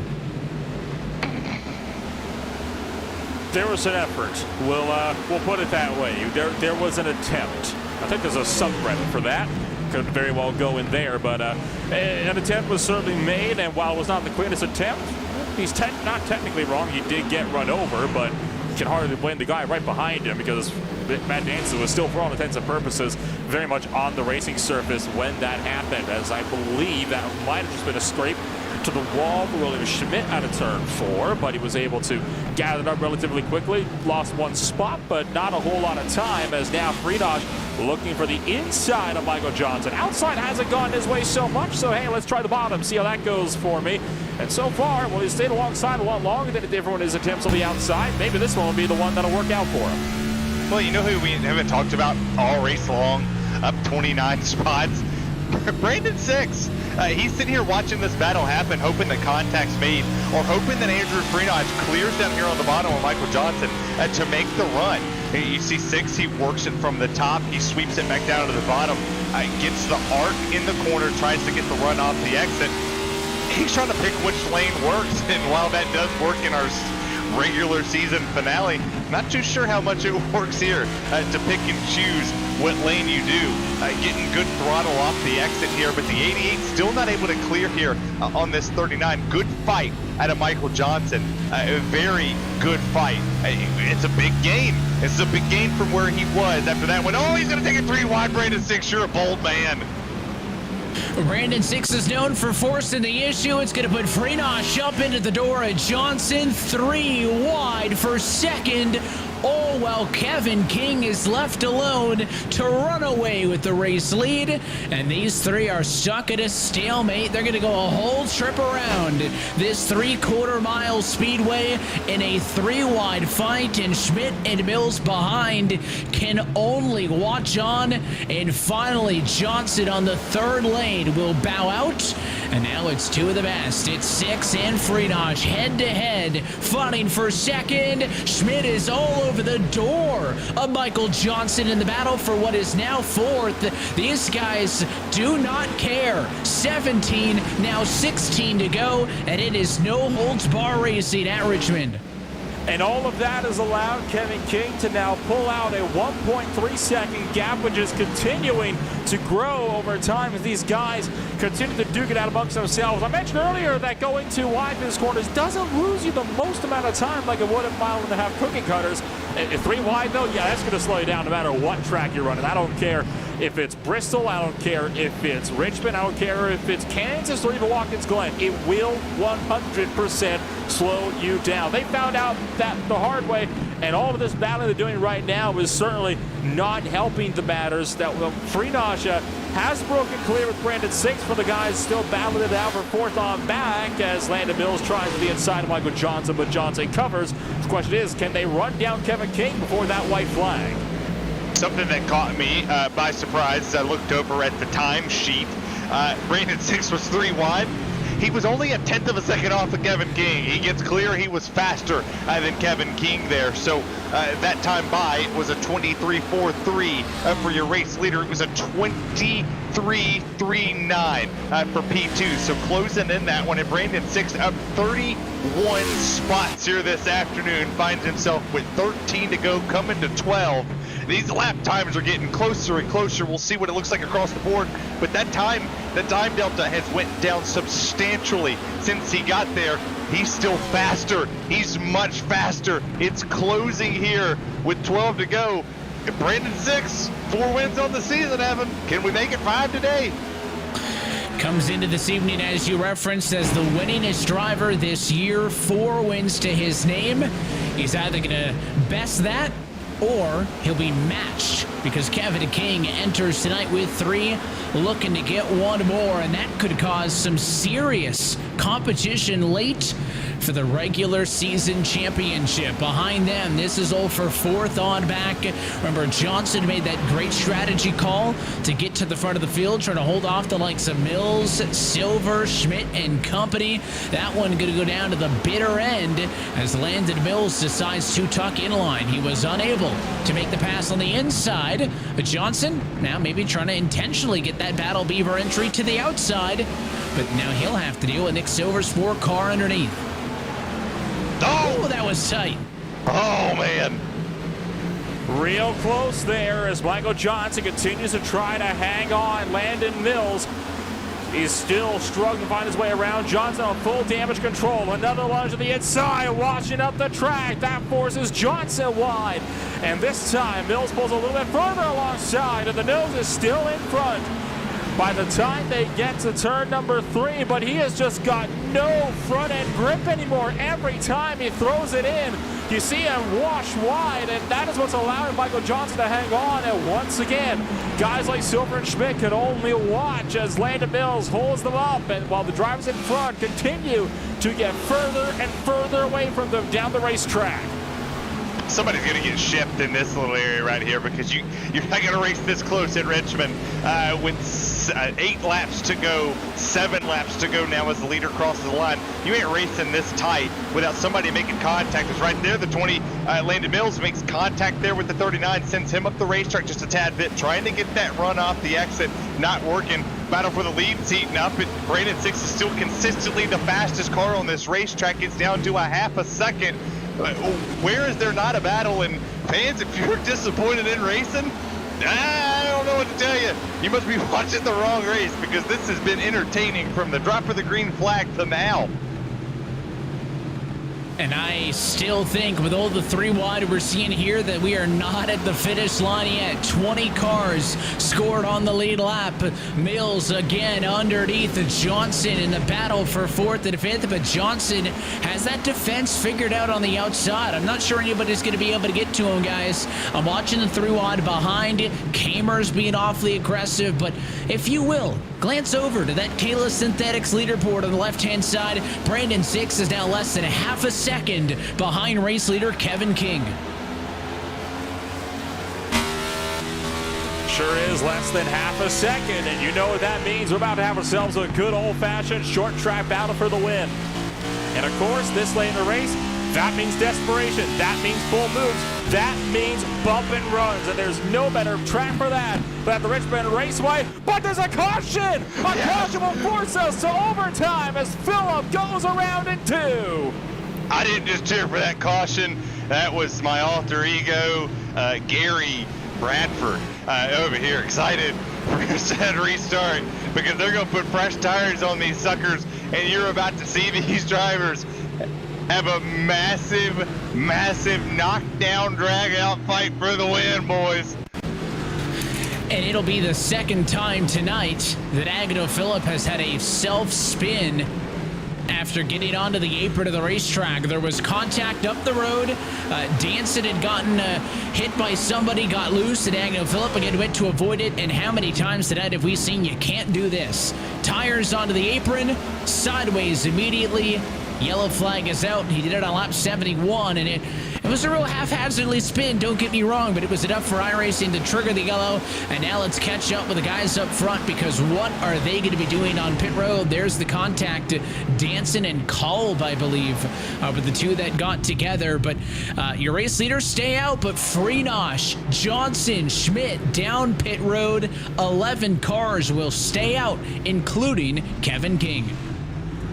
Oof. Andrew Freenosh, the first driver going to be out of pit road, and he will be rejoining right at about 12th place on the racetrack. So that's not terrible for Freenosh, but in only 2 laps, 11 spots is a lot to make up. So I have a feeling that Freenosh's hopes of winning this race might be dashed. Kevin King, though, stays out, and he has got an 11-car buffer between himself and the drivers that are on old rubber. The problem is, Brandon Six, we talked about this before, was running him down coming towards the end of that race. He was not going to get there in time with how close, with how much he had been running them down. He was not going to get there, but now that gap that Kevin King had and what was his safety net coming up to the white flag in just about 40 seconds time, that has all of a sudden transpired into having no gap at all, and he's going to have to fight like he's never fought before if he wants to win here at Richmond.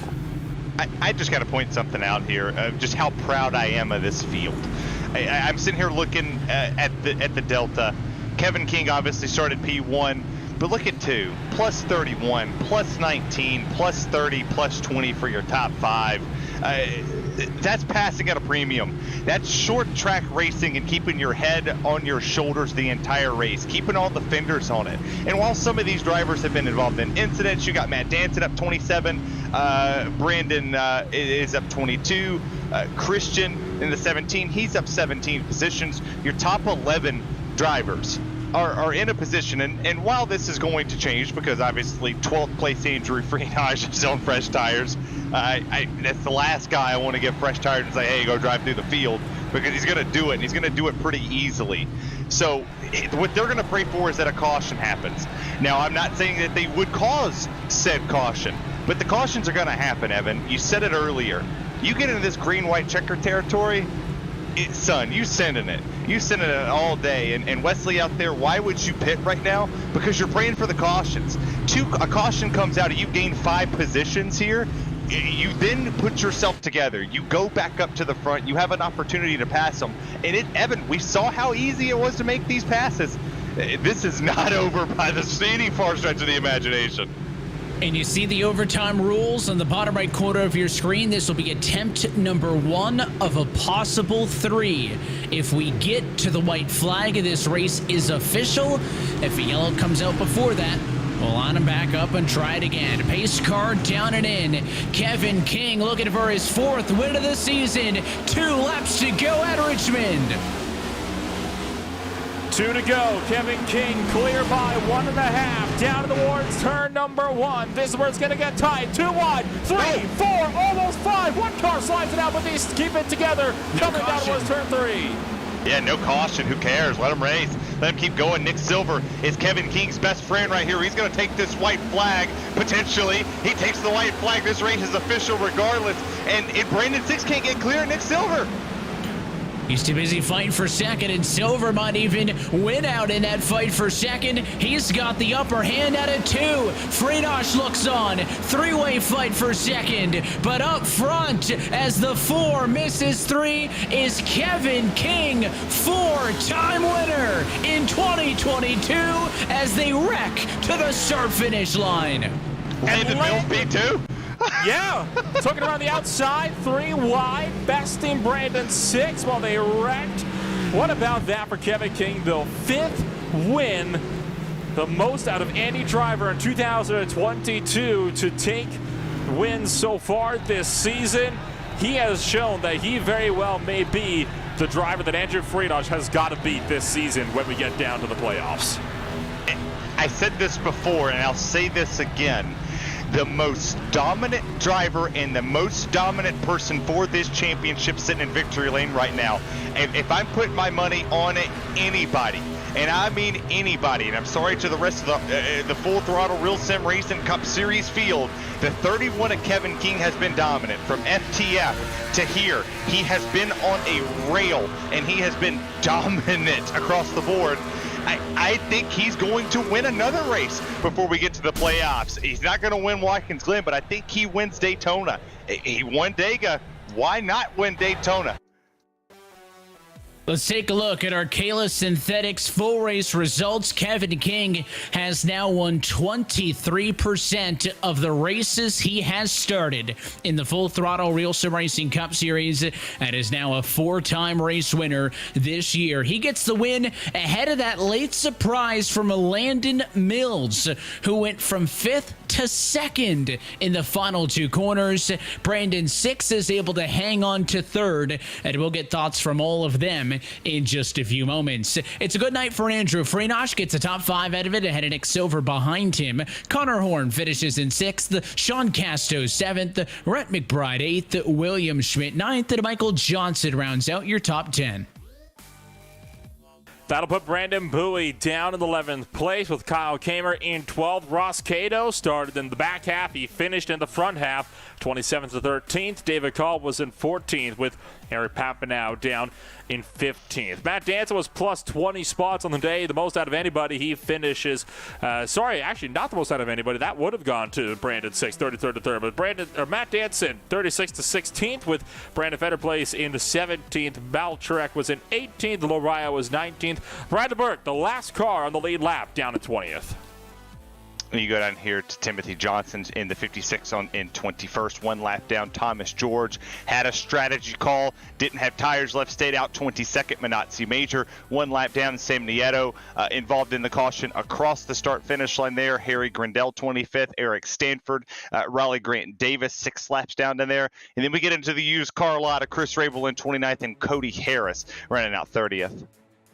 And on that discount lot includes a lot of big names back here, guys. Jaron Widemaster, Sean Kalis, Daniel Eberhardt, Dylan Jones. Those are all names who needed good runs tonight and apparently didn't get the nights that they needed. Big hit to Daniel Eberhardt's playoff hopes. He may miss out on the Full Throttle Cup playoffs entirely now in 2022, which is a crazy story. That's a look top to bottom, though, at your Kayla Synthetics full race results this afternoon from Richmond. Richmond. Kayla Synthetics is an independent dealer of Amsoil lubricants serving the United States and Canada, providing custom engine lubrication solutions to all types of customers, from private individuals to race teams, hauling fleets, and everything in between. They have the products and expertise to help you save time and money. Dealer number 300-71815.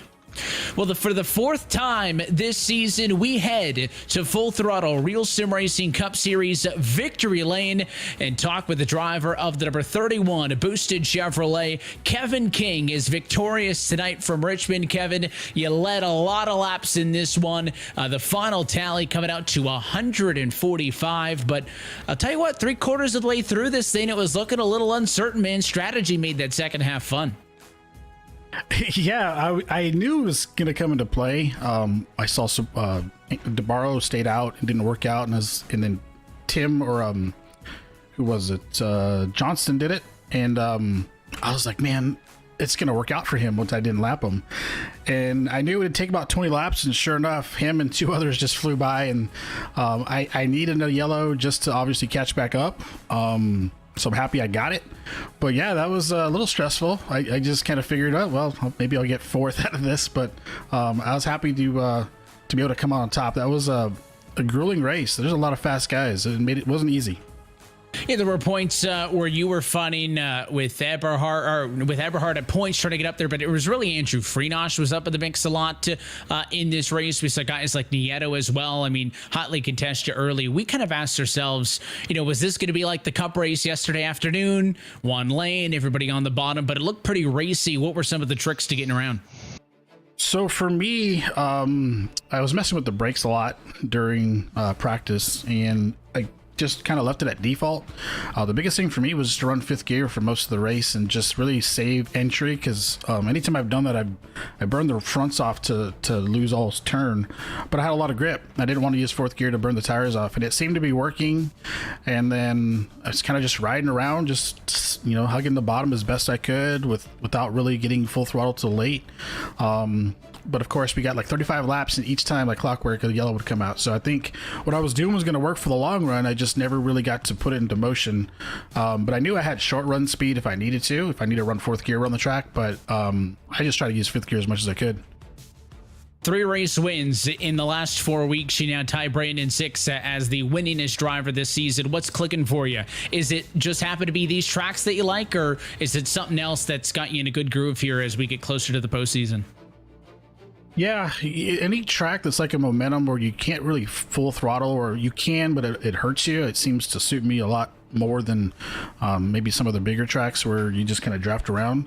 So I feel like I'm smooth enough to take advantage of what the car can do. And realistically for me, I really like how this car drives. So I know the setups aren't always the best, but I just kind of tailor my driving style to how they're doing and really try not to overdrive it, because it's very easy to do. And yeah, I just kind of maintain the best I can, and I have decent speed, so I'll keep going. Brandon was coming. I thought he had new tires. Like, God, he's got to have new tires, because he came out of nowhere. So it probably would have been pretty close towards the end, but he was flying at the end. And then Landon ends up second. He opted to take tires on one of those late yellows. Was that an easy decision for you to stay out since you were the control car? No, I literally had nightmares of Gateway when I led a bunch there, and I pit, and I never got to the front. So I was just hoping when I went down and came back up, I was like, please let people stay out. And even though they were like in 14th, you saw what tires can do, especially here. So I was fortunate we only had one green white checker, because I definitely wouldn't have won. But I couldn't do what I did at Gateway and bank on something going my way. I just kind of just gambled and stayed out, and fortunately enough people did to where I had that buffer, because they were coming hard. 2 races left before we do this thing for real. We got the Glen coming up, and then a regular season finale in Daytona. What's the outlook for those two? Let's see, the Glen, I'm just going to predict it's going to be Cody Harris or Matt Danson winning by like, I don't know, 8-10 seconds. It's a bold guess. So it'll be interesting. The Cup cars drive quite a bit different than last time we did any road courses, from what I recall, except for Road America. But it's super gripped up. So Danson's is going to be super fast. Cody Harris will be super fast, and hopefully I can kind of maybe get a third or something. But I think you'll see some guys that are really quick, and then of course Daytona is Daytona. I expect Daniel to kind of come full guns blazing with that one because he's a super speedway person, and I'm not so much a super speedway person. So we'll see what happens. Top fives, and survive Daytona doesn't really matter at that point, but just really try to have fun on both of them. Looking forward to seeing what you can do there, but congrats again on another win, Kevin. Thanks so much. Appreciate it. It's your race winner tonight from Richmond Raceway, four-time race winner this season, Kevin King. Landon Mills was the late charger, fresh tires. Nolan gets him all the way to second. You're with the drive of the 26. Second place, but it was sure close around the outside line of Brandon 6 as you were all crashing across the line. Landon, why don't you walk us through what that last rewind checkered looked like for you? I would just mention that as a good probably 5 minutes of uncertainty, right? I mean, it's a short track. Tires really aren't supposed to be, they're going to improve your car, but 2 laps and starting in about 15th position, I didn't expect it to be like, a tire difference at 1.5 miles where you could just 2 laps get to the lead. So I was really shocked by that. I was just trying to follow, Andrew in front of me because he had fresh rubber, and we just kind of picked through the traffic, and I'd say the biggest factor was the fact that nobody was washing up into the third lane, and with the new tires needing that much, it really was just going to be dominant wherever you could find clean track and not have to check up for people. And I was just able to get the people's outside. Couldn't clear up on me, didn't have to check up, so I just could roll that for 2 laps, and really shocked where it got me. I mean, that's something to note, something I wasn't expecting, but I just trying to find the opening gap, trying to run where people aren't, because, as you see, those things were really important in getting through traffic. And obviously, you haven't made too many starts so far in the RSR, but you've been certainly making quite the impression in your first few weeks out here in the Full Throttle SimC Cup Series. And you've shown that you definitely have the potential to run up there to get those podiums at some of these shorter tracks. We are not done with short track races throughout the season. Do you plan to see if you can maybe do one better and score your first win before season's end? Yeah, it's tough. This league, it's very competitive. It's very hard to pass no matter what track you're at. There's a couple of tracks coming up on the schedule, a couple road courses, and I could say I've got a good chance to win, even considering some of the faster people in this league. But yeah, I feel like I'm close. I'm really close to getting a win or getting something near that or being a run up front. But I haven't really had the luck. I was trying to save my stuff earlier in this race, and I got shoved into the wall and just was mired back, and slowly making your way up. You can't just charge back up in 15 laps. It takes 80, 120 laps to do that. So I'd say just focusing on trying to stay out of the hard racing and getting bumped and roughed up a bit, because that's happened quite a bit to me. So I feel confident with the momentum that I've had so far in the short period of time here. So a track like Watkins Glen next week, and Martinsville, maybe something like that. Looking forward to, because I think it can show something. And speaking of Watkins Glen, it's definitely one of the most unique tracks on the schedule that we visit on the Full Throttle Cup Series calendar. Where do you reckon you'll be finding yourself over at the road course next week? Yeah, I'd rank myself as a pretty solid road course racer. I know Kevin and Matt have been pretty quick all year, so I'd like to slot myself somewhere in the midst of that. I think if it pans out, and I get strategy and I can get out in front, I think there's just not much of a gap in skill at that track, and you can hold people off, and it's so hard to pass once again. So I'd say that's definitely a good possibility to get it done there. I expect a good amount of speed. It's going to be about qualifying up front. But yeah, I'm looking forward to that one. It should be interesting, and hopefully I could come away with a really good finish. Well, thank you for joining us up here from second place tonight, Landing. Congratulations on the podium, and best of luck in the weeks going forward. I appreciate it. Thank you. A second-place runner, Landon Mills, joining us up after he started down in 12th. And now for the driver that moved up the most spots out of anybody, 30 spots gained for Brandon 6. Terry, you're standing by with our final driver on the podium. Well, Brandon, if they said passing wasn't for Richmond, you proved them wrong. Up 30. Did you make any enemies on the way up there? No, actually I didn't. At least I don't think I did. I guess I'll find out later on. But no, I kind of took it easy, saved my tires as much as I could, hoping for long runs. We had some. I kind of was hoping for some longer ones. But for the most part, it kind of went sort of the plan, minus my qualifying lap. I totally butchered that and wrecked it, so hence why I started in the back. Well, so you butchered qualifying, but you had a very good race, very solid race. You come home third, and you did it in dramatic fashion. You did it sliding dang near across. A lot of drivers getting a little bit aggressive there on the newer tires. Before the caution, though, you were nipping at the heels at that 31. Say the caution didn't come out. We play hypotheticals. Do you get your 5th win of the season? I don't know if I get it. I definitely get to Kevin, I believe. I was definitely hoping it stayed green. I think the only way I would have had a chance to pass him with that few laps left coming to the checkered is if I did a bump and run on him. And it definitely could have happened because I feel like, and Kevin and I were talking about it a little bit, I was mostly getting him on entry on both ends pretty well. So I probably could have got to his bumper and gave him a little shove and got underneath of him for that last lap pass. But it definitely would have been tough and definitely would have been close. It would have been a good finish for sure if it stayed green. Well, we go to Watkins Glen next week. Obviously, you've said it before, road course racing might not be the strongest here. Can you go in there? Can you win the dang thing? And then you got to go face Daytona. You're already locked into the playoffs by a country mile. Are you just going to set yourself up for the playoff run? And what are your chances? Well, what is your confidence level, I should say, going into this playoff run to potentially challenge a newcomer like Kevin King that's really starting to put it on everybody? I mean, honestly, as of right now, I feel like the way the season's been going so far, I feel like the most of these races and going into the playoffs, I feel like the battle's mostly between Kevin and I, and it seems like that every week. As long as you take away the shenanigans of cautions or wicked, weird strategies, late race cautions, that kind of stuff, I think it comes down between me and him as long as we can make it to the Final Four. Well, you make it to the Final Four. How many people on this planet would you wreck for a championship, hypothetically?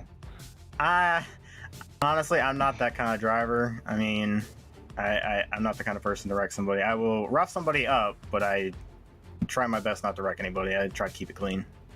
Yes, I should have asked that one. How many people on this planet would you rough up for a championship? I mean, we could pull Daniel Hemrick. I like that. I like that reference. Yeah. All right, Brandon. We'll see you next week at the Glen. Maybe we'll be talking to you again. Yep, sounds good. Thanks, guys. Hey, man. Evan, that's P3 here this evening, and it was a good race. Listen, you're not going to get that answer. You're not going to get that answer out of him if I'm sitting right here listening. The watchful ear, race control guys. But a very consequential night tonight and another wild card coming up. Right? We say wild card because anybody could win it, but we know it's going to come down to a handful of 3 to 4 drivers. Right? The real wild card, I think, comes in is what's going to happen in the midfield. Right? I mean, what can those non-road course ringers do who are in on points, who are out on points to differentiate themselves? And I love this Watkins Glen racetrack. It is fun. You heard it there from Landon Mills and some others. A little bit tricky to pass, so qualifying is going to be really critical, but it is such a fun layout to watch these guys rip around for 45 laps, Nolan, and should be a good show. Oh, it absolutely should. Watkins Glen, I've always said this before, has been by far the most entertaining road course that you can get in these cars. I mean, when it comes to stock car racing, Watkins Glen really ticks the boxes. Hard braking zones, but it tops them off with some long straights. You got some sweepers, and it's a nice short road course as well when you compare it to other road courses like Road America, like Circuit of the Americas, even at some of the smaller tracks like Sonoma, for example. It is relatively short, which means you're always going to be able to find somebody battling somebody else at some point throughout the field.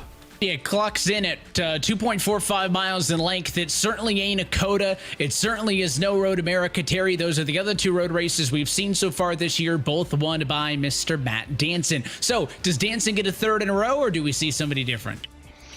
I'm not betting against 38. I'm not that crazy. I think we get a first-time winner at Michigan. Got a theoretical first-time winner on an oval. Nah, I think the 38 is going to walk the field on him again. I think, what's the stat, 14 seconds or more in every road course race that he's had so far. I'll take that spread any day of the week. Y'all can have the field. I'm taking the 38. I'll take the low-hanging fruit.